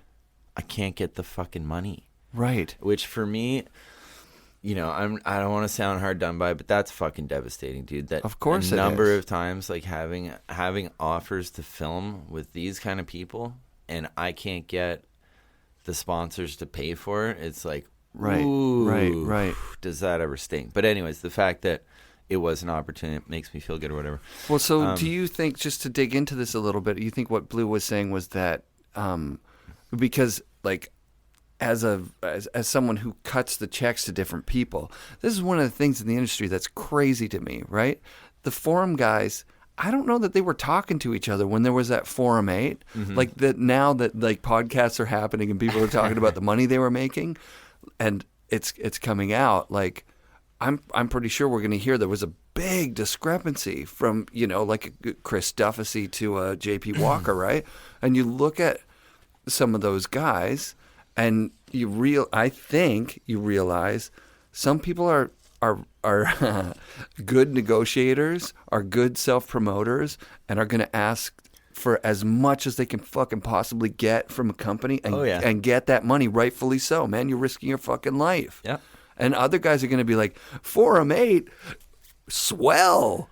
Like, how much money? I'm terrible at that. Yeah. That's what I can definitely undervalue the shit out of myself. Fuck yeah, $1,000, dude. Fuck. Yeah, exactly. Yeah, no, that's... Is that what he was kind of saying? You think, like, because he would have known what people were getting paid and what he was getting grinded by some people. It was more that with the roster that he had at the time, all the money kind of had to go there. So even though he wanted to support me more and wanted to... There was just no money left. Right. And that's what he was saying, because also a lot of times, not that it's actually their business, but when you're negotiating contracts with outerwear company or goggles or something like that, you know what a lot of them ask? What is your board sponsor? Right. Get? Because they associate it like as a, you know, almost a percentage or like a, you know. I hear you, dude. Totally. Board company should be paying the most. Right. But So which then- isn't necessarily true. Oh, no, definitely not. Like if you're one of those savvy negotiators, and there's a few of them out in the industry that have made a lot of fucking money. Oh, absolutely. By picking really good sponsors and just like having that self-confidence to be like, I'm worth this much. Yeah, well, and being willing to say like, all right, no deal, then I'm out. Right. Which can be really difficult, especially when you have such an emotional connection to certain sponsors as well, you know? Right. Like Yeah, it's funny even- because I'm doing on a very, very small level, I'm doing it with the show, right? And I'm like, people are offering me money and I'm like, oh, yeah, sure. Like I'm essentially at the point where like, oh, just give me some product still. Yeah. You know what I mean? And I'm happy to shout out the show. But as the show grows bigger and gets more of an audience and more people are listening and I have a little bit more influence on what people are buying, I don't know that I'm going to be very good at Dude, asking for cash. it's tough, man, because it goes against everything you start doing. Yeah, I don't this really for. need it, is what it comes down to. No, you're not trying to advertise. You're not trying to get, you know, just make money. You're not. But you know what, though? It reaches a point where it's like, well, shit. Maybe that is what I'm trying to do. It's not the reason I started. It's not the reason I'm doing it. But if you can get brands that you're honestly stoked on, and you honestly back, but they're going to give you support, and then you know you give that give and take kind of trade off. Totally. Then it works really well, and that's where it gets complicated. You know, You that's know who where was it got rad about that? Who's that? Not to cut you off. It was Rankwit. Because I was like, Rankwit, man, how do you deal with selling out? And he goes, I never sold out. He told me, I can't misquote him, but he essentially said that he didn't look at any sponsorship as selling out. He looked at it as buying in. Dude, So when you look at it as buying in, then you buy into companies that you believe in, right? Mm-hmm. So then you can't sell out. Like, I mean, obviously, if you believe in fucking Power Bar, Craig Kelly believed in Power Bar. I remember trying to be like, well, he kind of sold out, right? And people were like, no, fuck, Power Bars are good, man. That's what we had in our kit back in the day. Well, you know what? It's a funny thing about the selling out. I'll just give a quick 2 cents about this. Yeah, man. I used to feel very strongly about like, oh, the sellout, blah, blah. And like, it's not that I don't, but you know what I've fucking realized, especially seeing the peak and then the fall of the amount of money and support in snowboarding. Yes. Dude, I don't give a fuck what company it is. If some corporation is going to give someone money to snowboard, that's fucking awesome. Fuck it. Dude, McDonald's? Yeah, sure. Dude, even like with the first Olympics, one of my buddies, Crispin Lipscomb, I grew up riding with him. He taught me a lot. He would pick me up when he was 16. He'd pick me up at my parents' house, take me riding. Great dude. You know, when the Olympics started, Olympic team, they got sponsored by McDonald's, and for a split, it's like, oh, the sellouts, blah, blah. And I'm like, and I asked Crispin about it, and he's like, dude, I felt embarrassed. I felt bummed. I'm like, and then he's like, and the first check showed up, and I didn't give a fuck anymore. And it's like, you know what, though? That's the thing, man. Like, okay, sure, it's selling out, maybe. But I think McDonald's, yes, but that's only for me, man. No, but Jeff Brushy loves McDonald's. I get it. Well, I like McDonald's sometimes, that's for sure. But hey, but I'm you not know gonna what? lie. I'll have some. I'll have some.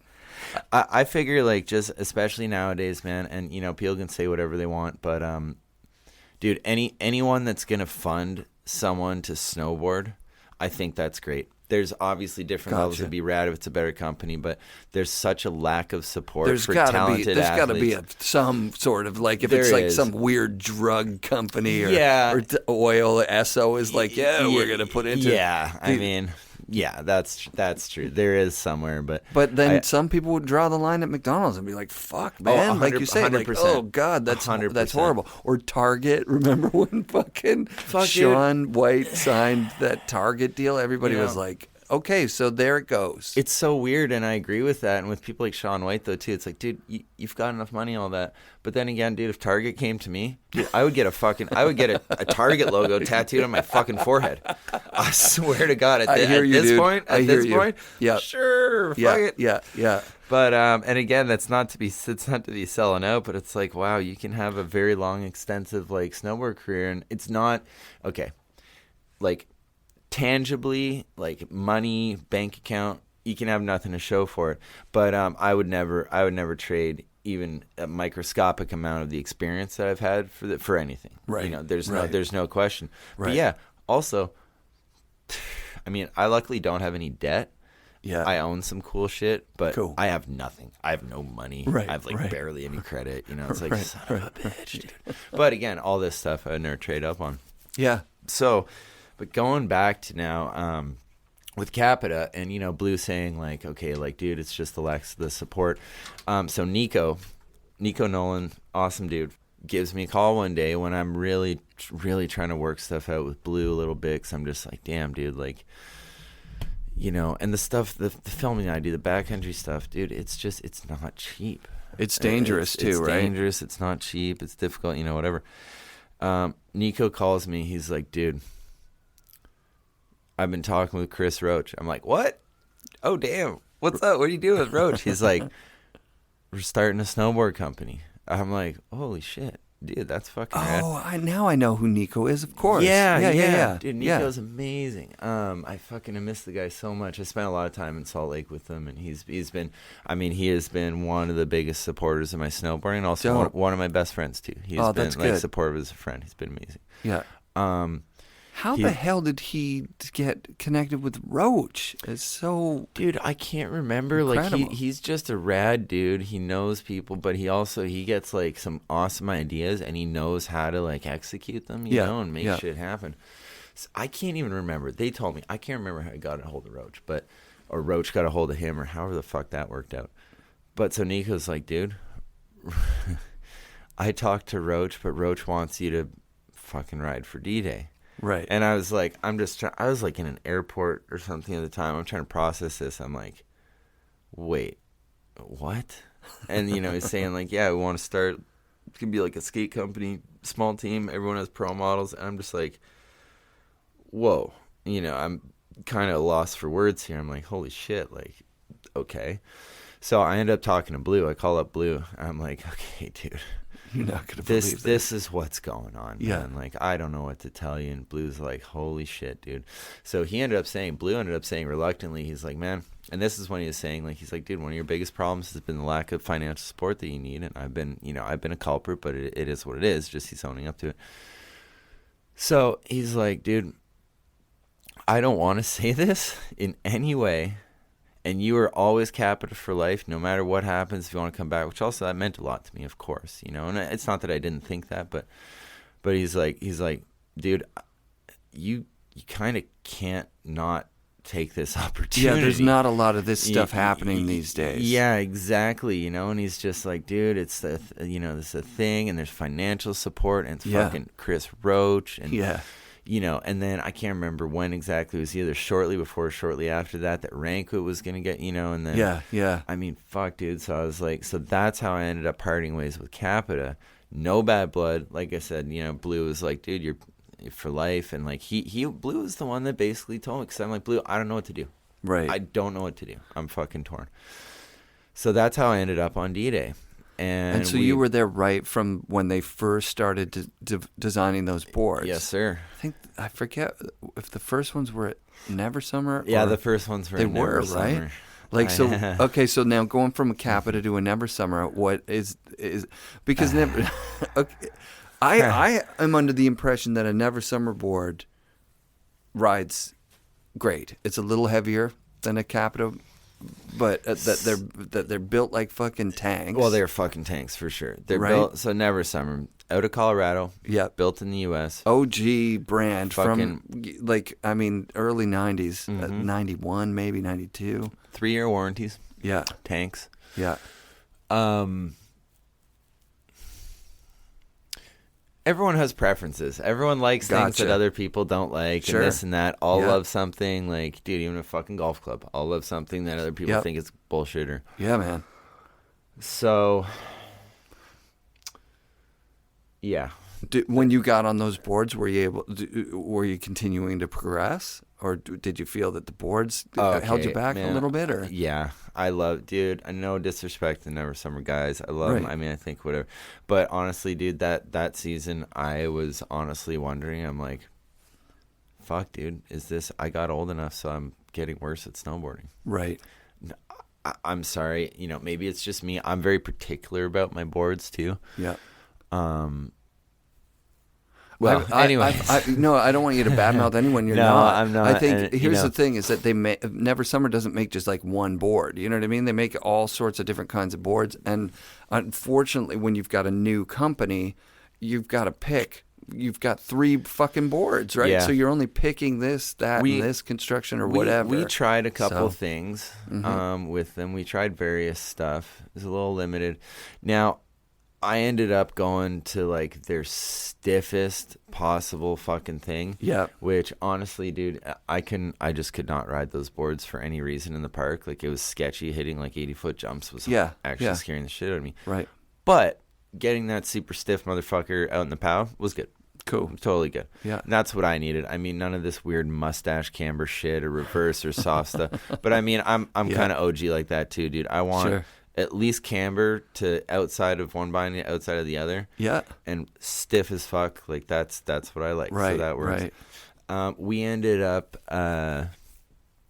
changing factories to GP87, which is it's actually a factory in China. Right. But it's a bunch of North American dudes. Right. That made boards here, and I think I'm 100% right, but maybe I'm a little off. Sounds right. They basically they're making boards here, and they realized they're like, well, if we go to China, but ourselves, we can still make the boards, but so they can make them in China, but they're made by those guys for much cheaper. I got you. Dude, those boards were amazing. Really? Oh, God. They were great. Oh, that's crazy. They were great. Oh, and this is what gets really fun coming back. So, first pro model, which was still made on Never Summer for D-Day. I had this like pirate zombie tattoo that got done. We hadn't actually used it for anything, so I'm like, boom, put the pirate zombie on the board. I was so stoked. I'm like pumped. My mom also was pumped because it was more than just a pirate zombie tattooed on my arm, which she wasn't a fan of, obviously. Yeah, no, it's sorry, Mom. But she's like, oh, well, now I don't mind it because it was like a pro model thing. Yeah, but, it's sick. So then I'm chilling with Dave Brocklebank from, Dope, and dude, he's a great homie, and I fucking love the dude.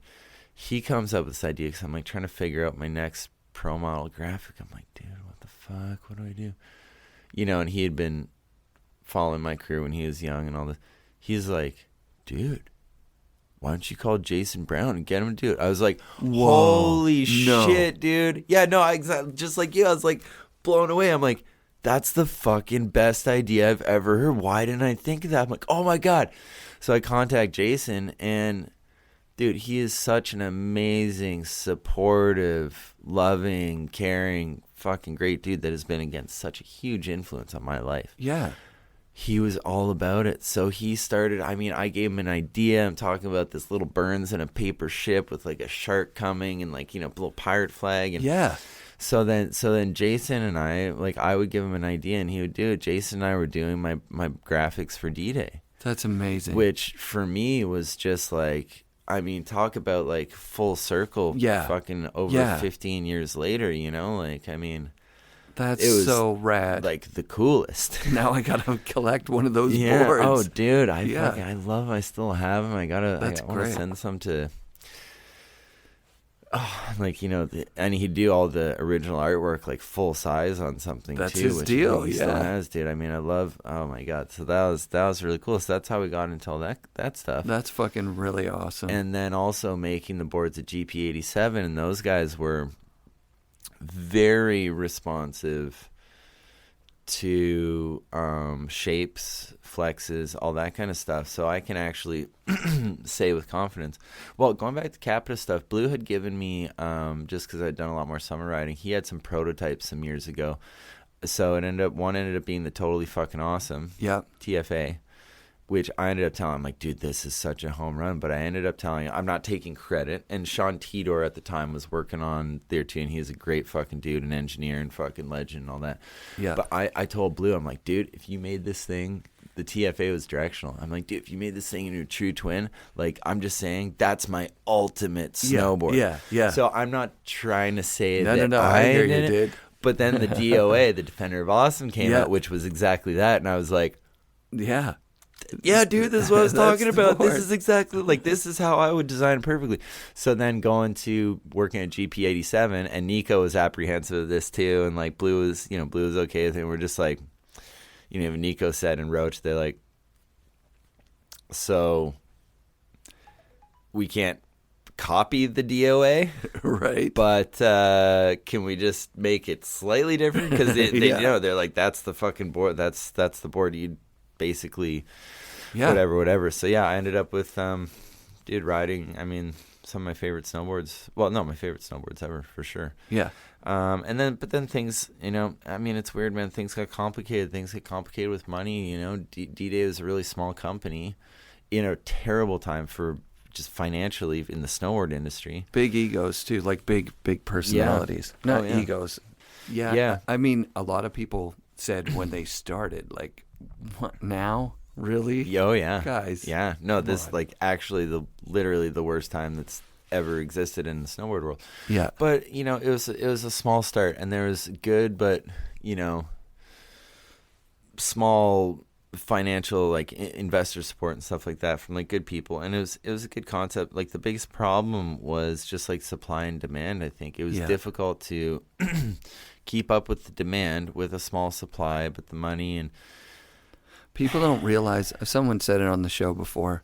If you get an order for 2,000 boards, and each board costs you $100 to make, it's pretty straightforward. You need $200,000. Yeah. So where does that come from? And then some kind of dude, exactly. It's like all of a sudden your success is your biggest obstacle. Yeah. Because if you're not buying 2,000 boards, you're not getting made until everybody else that has bought 2,000 boards is made. And then your boards are like a little bit late, and a little bit late is like way too late. That's also a really difficult one that definitely they had to deal with. And I mean, at least they can say, and I actually helped, like, run the website and stuff. I'm a closet nerd too. I do like e-commerce development and, like, some pretty high level, like, web design stuff. And sick. So I kind of had access. I mean, like, my board, most of the people's promos, like, we always sold out really quickly, right? Which was awesome.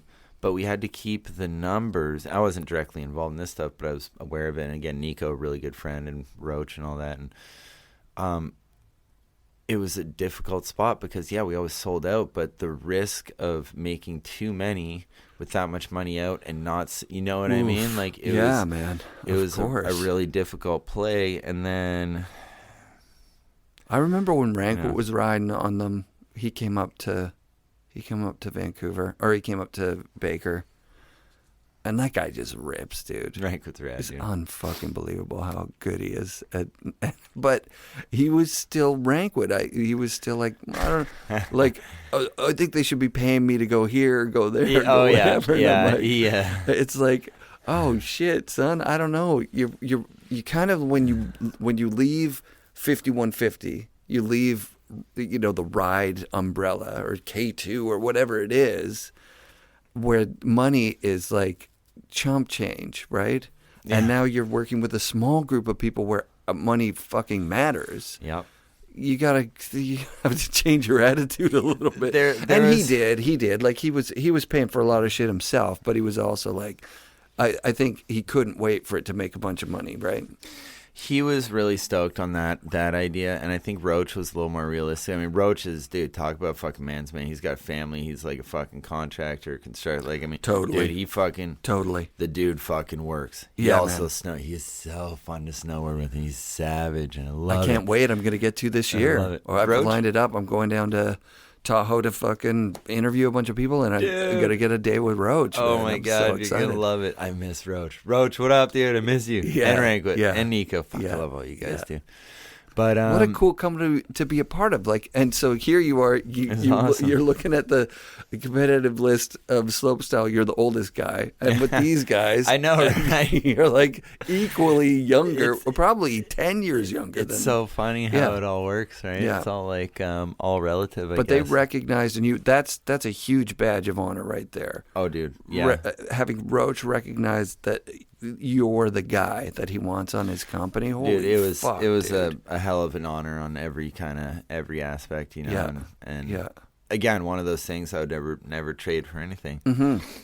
You know, and then fast forwarding down the line, the unfortunate thing is, I mean, D-Day had to take kind of a hiatus. Buddy of mine, Kevin Moe. What up, Mo? He was one of the investors. He's this rad fucking homie from Chicago. That's where my mom's from. Oh, Chi-town. rad. Yeah, mom's Oh, yeah, American. you're a dual citizen. Yeah, I'm dually. But Mo, actually, I was riding with Mo out in Japan this past year. We went and partied in Tokyo and got into some weird, like, kind of Japanese, like, speakeasy kind of shit. But anyways, Nice. these guys are all awesome. But it's just, man. Again, not to say stuff that is not my place to say or whatever, Sure. but there have been difficulties with D-Day and just everything in general, man. It's not Money. the product's It's great. money, Money yeah. stuff, people having real lives, you Yeah, know. yeah. Nico supporting his kid and everything else. You know, Roach has his family, Rankwit has, you know what I mean?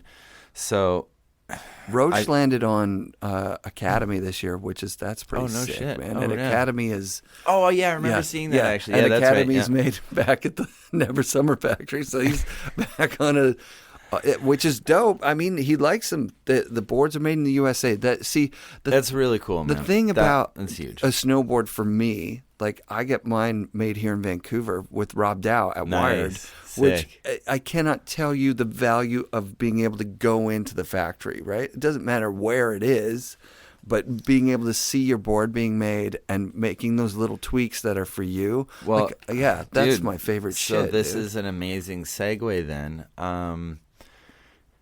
You know, I just got a little stressed with the situation. Nico was getting stressed. There's just a lot of stress, right? So I kind of parted ways reluctantly, but parted ways with D-Day in that sense. Like I said, I was still riding with Mo this past winter. Yeah. Dude, I love all the guys. Like and I like how with all of these changes from Capita, from D-Day, from everything, it hasn't been bad blood. It's been it's been a harsh reality of everyone's situation. Sure. So it's all good. So I've been riding for fixed bindings for quite a while. Fuck yeah, That was Jason all, Bros, shout yeah, out. dude, Bros. Love that guy. So I ended up talking to Bros about what was going on with D-Day.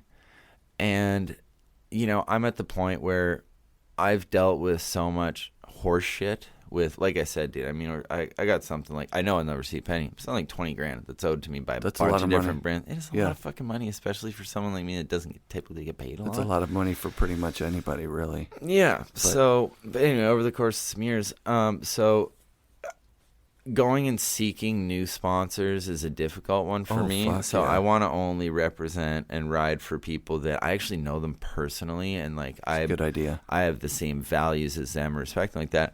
So I hit up Bros, and Bros was starting up Anon Snowboards, in fucking made in Squamish. Right I there, love dude. it. Yeah. So that was my thing with Bros. I'm like, dude, listen, here's what's going on with the D-Day stuff. You know, we got fixed, and I love doing that with you and everything. So why don't I join up with Anon? He's like, well, dude, I would love that. And like, he's like, you know, I don't know how much money we have. I'm like, no, dude, it's not about that. Like, it's about you're making boards in my backyard. I respect you, and fucking, you know what, dude? Like, as long as the boards are good. Yeah. Which I imagine they are. Okay. But I'm like, this is contingent on me being really stoked on the boards. So that's how I've been riding for Anon the past couple years. And yeah, dude, Stoked. I can try out, you know, and he loves it. He loves it, of course. Part of his situation there, he can make all these different prototypes, little micro adjusts, exactly like you're talking Totally. about. You can actually go into the factory and The see it crazy happen, thing about you know? Jason Bros that most people don't know is that he used to make boards for sponsored riders on other teams. Like he was the the go-to guy for like, okay, our boards fucking suck. We put them out to the general public. We know they suck. Sorry to everybody, but our riders are top-notch riders. They need to have epic boards. So we'll send some of our graphics, our top sheets, and bases to J Bros, and then he worked with the athletes to build proper boards. And that we're not just talking about freestyle boards. Also, some of the guys that went to the Olympics, they'll only ride J Bros boards for racing. Because those guys are so particular about their specs, right? Oh, dude, that's a huge one, man. Yeah, that's a huge one. Yeah. Like, even actually for a split second, Sean Palmer was going to ride some D-Day stuff potentially. But then it ended up being was it Nate Hall? Anyways, listen, I can't remember. Like those guys at the level they're at. Yeah. What is it, Kessler or something? They can't not ride. Kessels, Kessel. Yeah. You can't manufacture. If you don't manufacture that kind of high-end board, you can't make one. You just can't. You can't, dude. So that makes a lot of sense. Well, that's why Bros is such a fucking... And he mentored under Pryor. Mm-hmm. I think he worked at Option for a little bit. They were making some kick-ass boards there for a bit. Yeah, they were. But he's been making custom-made boards for as long as I can remember. And he's one of those guys. Him and Rob Dow are friends. Like their factories, they'll go back and forth and check out what each other is doing, and in a friendly way, which is super cool. Sick. I can't stress it enough. Like part of the loving of a board is the story of where it came from. Yeah. Where, and if you talk to those guys long enough, you'll know where the wood's from. You'll know where the inserts came from. These edges are better because they're whatever. And you're like, I don't normally give a shit. Like, I don't think I can tell the difference between this edge and that edge. I don't think anyone can. But at the end of the day, it feels good to look your buddy in the eye and be like, thank you for making me that board. Yeah, dude. It's fucking awesome. 100%, man. Yeah. Yeah. And again, supporting, and honestly, it comes down to, again, those boards are fucking awesome. Yeah, if they're they really weren't, good. Yep. like, that's also where I was at, is I'm not riding anything that I'm not 1,000% stoked on.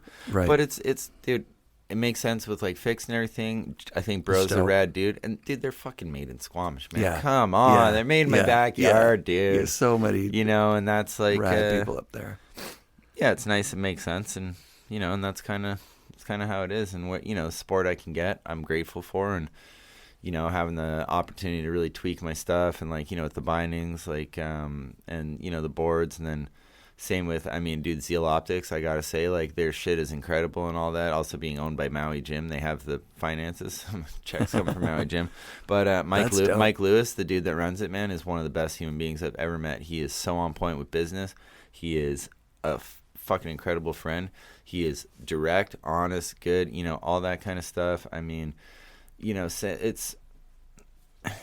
been really more positive for me these days, like working with only these kind of people where, first of all, like, the product I genuinely love, which I've never ridden for anyone that I don't actually like their shit, because that just seems silly.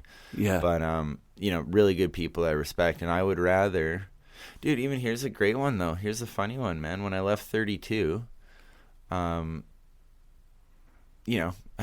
outerwear options, riding for homeschool right now. They make incredible stuff. They're just like a little bit of internal transition, but Pacific Northwest, keep you warm and dry. Hell yeah. Dry. But so people are like, what kind of boot sponsor? Who are you looking for a boot sponsor? I'm like, no one. Like, well, what do you mean? No. Like, dude, Henny and Time Bomb, they've been really nice, giving me some boots every year. Henny, don't take this too seriously, man. I'm way too broke, dude. I'm way too broke. But I'll go buy those motherfuckers. It never occurred to me any time to ever ride anything except for a 32 boot. That's because dope. I love them. I think they're the best. They make my feet the happiest. Yeah. Dude, I've probably sold just as many 32 boots to consumers after I stopped actually riding for them as when I did, because that's even like, I'm saying it on the air right now. Like, Do you rock the Intuition liners that are in there? Oh, hell yeah. They're the best, right? They're incredible. My friend Crystal at Intuition hooks me up with liners. And oh, rad. fucking love them. Dude, since day one. Yeah. When I moved out here in 93, they had just started going. Nice. And the guy came in and like heated them up in the store with nylons and fitting shit and the toe caps that hurt so much.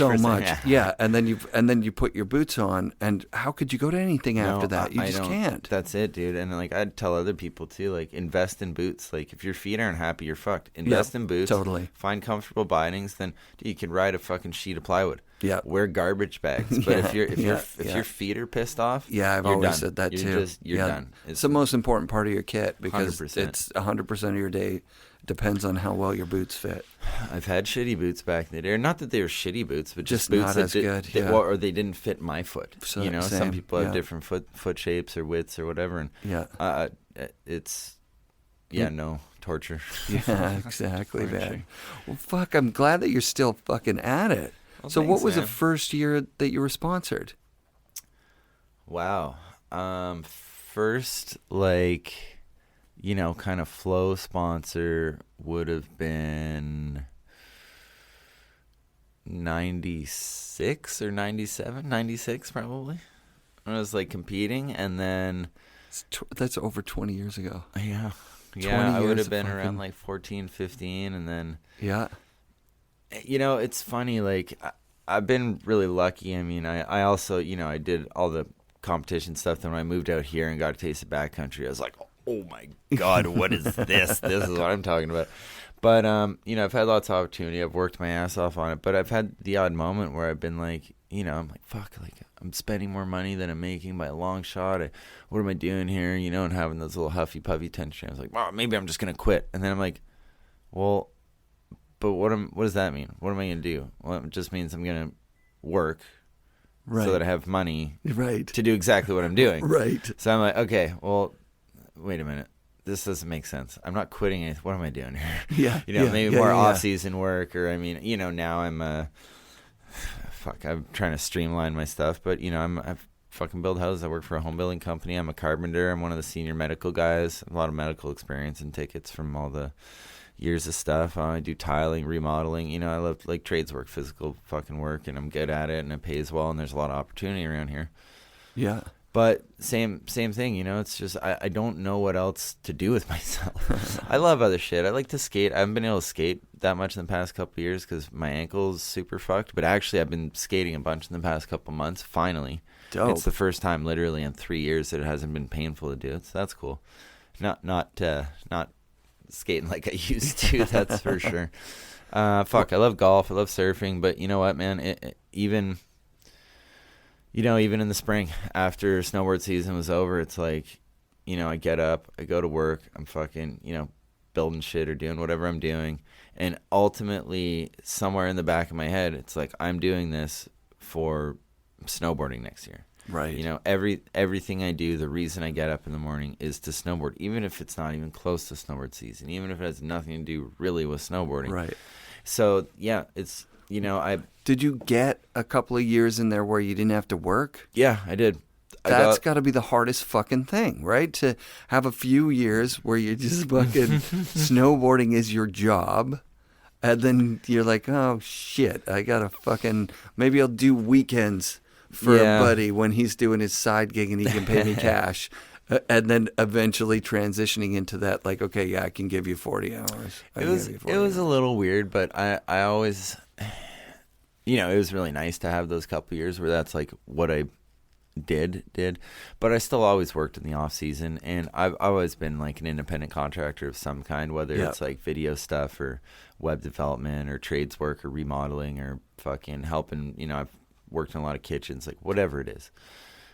And even when I was getting paid, like you were talking about earlier, the more money I got paid, like, I don't know if you noticed those couple years I started going to Alaska. Yeah. Those were the years I was getting paid year round to snowboard, except after I would get back from Alaska, I'd be like, oops. Yeah. Oopsies. Well, let's see if I get some of those contracts now.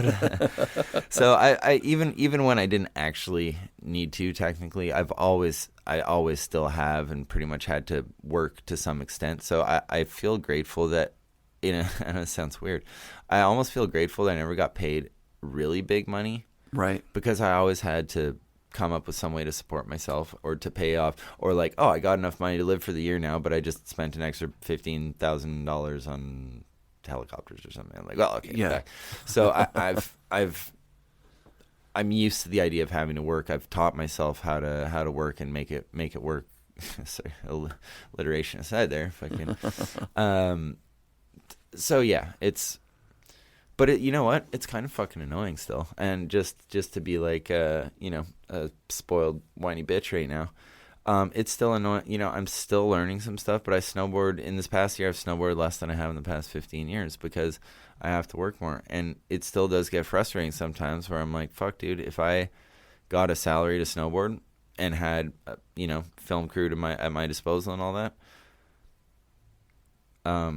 I know I could still put out my best part that I've ever done if I had the resources and support. That's a rad feeling to have, right? Like you're not waving. You haven't done something where you've stomped it in the backcountry and you're waving to the camera like, I'm out, guys. I got pretty close. I did a cab 10 dub on a step down. That was definitely the best thing I've ever done on a snowboard. But I know I've got a little more in me. That's rad. I've got a little more. But just making it happen in sport. And you know what? Yeah, it's fucking annoying sometimes. Like, this fucking horseshit, dude. I should still be getting paid to do this, but that's just not how the cookie crumbles, man. It is what it is, and I'm actually going to be enjoying boarding even more than I always did, because it's going to be less frequent because of the working. Also, dude, I'm 37 years old, man. I got to start getting some kind of savings account, or dude, I don't even have like a retirement account because I'm an independent contractor since forever. Right. I don't have I've never had any like savings going in from my tax money. Dude, I hear you. I more am still paying off tax money that I never paid when it was my responsibility. Thank God now I have a job where it takes it out. Fuck. But I'm going to enjoy it more, though, because I'm not going to be able to snowboard as much, so I'm going to be really a lot more fired up. I worked at the boardroom for 12 years, and I went a lot. It kind of went like I went a lot when we first were there, and then by the end, I didn't go that much. And then when I quit, and I had no tie to the snowboard industry whatsoever, and I became a mailman, I found myself out there walking going, oh, fuck, my legs are getting good for snowboard season. Yeah, and then like those seasons when I could be like a kid in a candy store, like, what board do I want to ride? Like, not what board can I ride because the reps are giving them away this year. Like, what board do I want to ride? Right. What boots do I want to have? What fucking gloves? You know what I mean? Like, I know exactly the feeling. Oh all my of a sudden God. you're, where do I want to ride? Oh my God. You didn't even realize. You didn't even realize these were limitations. Had no idea. Until it was lifted, and you're like, well, like I said, and it translates to me too. It's like, I can do whatever I want. Yeah. Oh my God, what do I want? Yeah. Ooh, this is fun. Yeah, that's pretty epic, dude. Totally, man. Well, thank you for talking to me. I love the format now where we're not like going, okay, so your first board was this, and then, you know what I mean, telling your whole life story. But I also want to tell you, like, fuck, it's been such a pleasure to have you on the show. You're welcome back anytime. Oh, so man, if you have anything you want to talk about, or we want to go through and do the, front to back story thing, we can do that for sure. But this was fucking epic, dude. Oh, dude, Thank you. I fucking appreciate it so much, man. Thank you so much for having me, for inviting me, for talking. This has been so much fun talking about all this. It's fucking awesome, dude. And just, like you said, like bouncing around and all these different like analogies or situations. I mean, dude, I love it. I don't even know where the time has gone, dude. I can't wait to do it again. This is amazing, man. Let's do it. And thank you so much. And hey, anyone that's listening, thank you. Sorry for any babbling, but guess what? That's what good conversations are. They go on good tangents. So yeah, dude. I mean, honestly, a pleasure. I should give you time to thank all the people that you want to, but not put you on the spot. Like, we don't have to put this in. If you're gonna get, you know what I mean? Like, you're gonna get home and go like, oh fuck, I forgot Brocklebank, or I forgot so and so. Like, you've got to have 100 people that what, man. helped you I mean, through there's so many people that have helped me, but I always will forget something or someone just being on the spot. But I mean, like, all my sponsors right now, like, Known Fix, Zeal Optics, dude, Salmon Arms, Nick. Yeah, Nick. Dude, Homeschool has been a real good help. Dude, top of the world, old top of the world. Actually, shout out to my buddy that started a a CBD drink company called Nectar. He sent me a bunch of really good, Dope. actually delicious stuff. It's like honey What do you and think pear. it's CBD? Dude, you know what I think? Here's the thing. I'm a bit of a weird person like this. Yeah. As far as I can tell, I mean, I know it's been proven scientifically or whatever. I don't but- know if it has, man. Well, no, really? I have no maybe not. idea. Well, I don't know. I- Here's all I know, and this is a weird concept. This Yeah. is one of those fucking mind benders. I can't take it and not take it at the exact same time and then tell you how I feel with and without it at the exact same time. So I don't actually know. Right. If I drink it and then I'm like, yeah, I feel good, but I can't go back and not drink it and see exactly how I felt in that situation anyways. You know what I mean? I have that same feel me? thing. I have that same thing. I feel like I have the best sleeps of my life when I have the CBD, but I sleep awesome all the time. Yeah, well, So maybe I would have had an awesome sleep anyway. I don't know. You know what I had to do is I got a tincture of CBD, and I was taking whatever they tell you to take per day, and I went like, okay, I need to know that it's doing something, so I'm going to take as much as I need to like actually feel like a thing. Feel it. Like Oh, no. so much. You know what? I think I just felt great. That was it. Like I didn't feel like high. No. You can't feel high on that stuff. It's not like it doesn't make you feel high. No. But I mean, I'm old. I'm way older than you. Actually, that was one of the best times I've ever had on the chairlift was Graham Cam was 30, I was 40, and Eric Janko, who's one of the original Mount Baker hardcore guys, MBHC guys, Janko was 50. Oh, right. And I was like, dude, I can't. The 3 decades. Yeah, the that's 3 amazing. decades. And I'm looking at Graham Cam. He's frothing. I'm frothing. It was a pow day. It was sunny at Baker.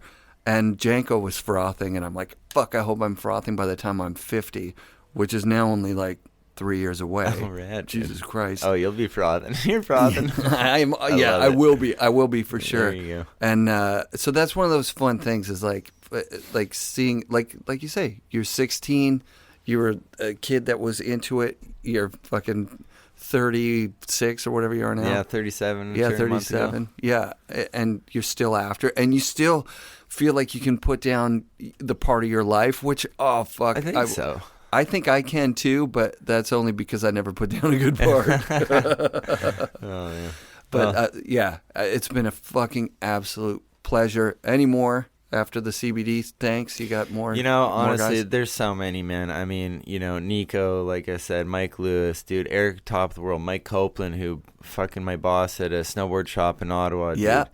Stephen Tarek, Punk Ass Canucks, dude. Anyone I've worked for, dude. Like, you know, all my homies, Brocklebank, of course, fucking, you know, the list is so endless. And that's, you know, this is a good culmination and like to really actually thank everyone. Anyone in my life that has ever helped me get to a mountain, snowboarded with me, given me an opportunity, given me a high five, just been like stoked or whatever. And this is everyone from kids I grew up with to my fucking mom driving me to some weird mountain in lower, you know, little Quebec land. And Yeah. thank you to everyone, because snowboarding is the most positive thing in my life since forever, for relationships, activity, structure, everything, you know. Dude, thank you so much, man. Like, honestly, everyone, I think anyone that actually cares about this stuff and loves it or can relate even to what it means to people like us or whatever, like, thank you. You know, I think it's the coolest shit ever. And Agreed. thanks, everyone. Thank you all so much. Very lucky. All right, dude. All right. Thanks, man. Support for the FNRad Snowboard podcast also comes from Mount Seymour, Cypress Mountain, and Grouse Mountain. That's right, the 3 local mountains in Vancouver are hooking me up with passes this year, and I really appreciate it. Thank you very much, you guys. FNRad shout-outs this week to Blake Sirois, or Blake Sirois. I don't know how I say your name, dude. Blake came to the FNRad movie screening. He also bought a ticket for the Wired Board raffle. Unfortunately, he didn't win anything. He also bought a ticket to the raffles at that screening, too. I just wanted to say thank you for coming up to me after the show, and thank you to all the fans out there that listen to this show. Be sure to come back next week for another episode of the FNRad Snowboarding Podcast, presented by Vans and produced by SIA Productions.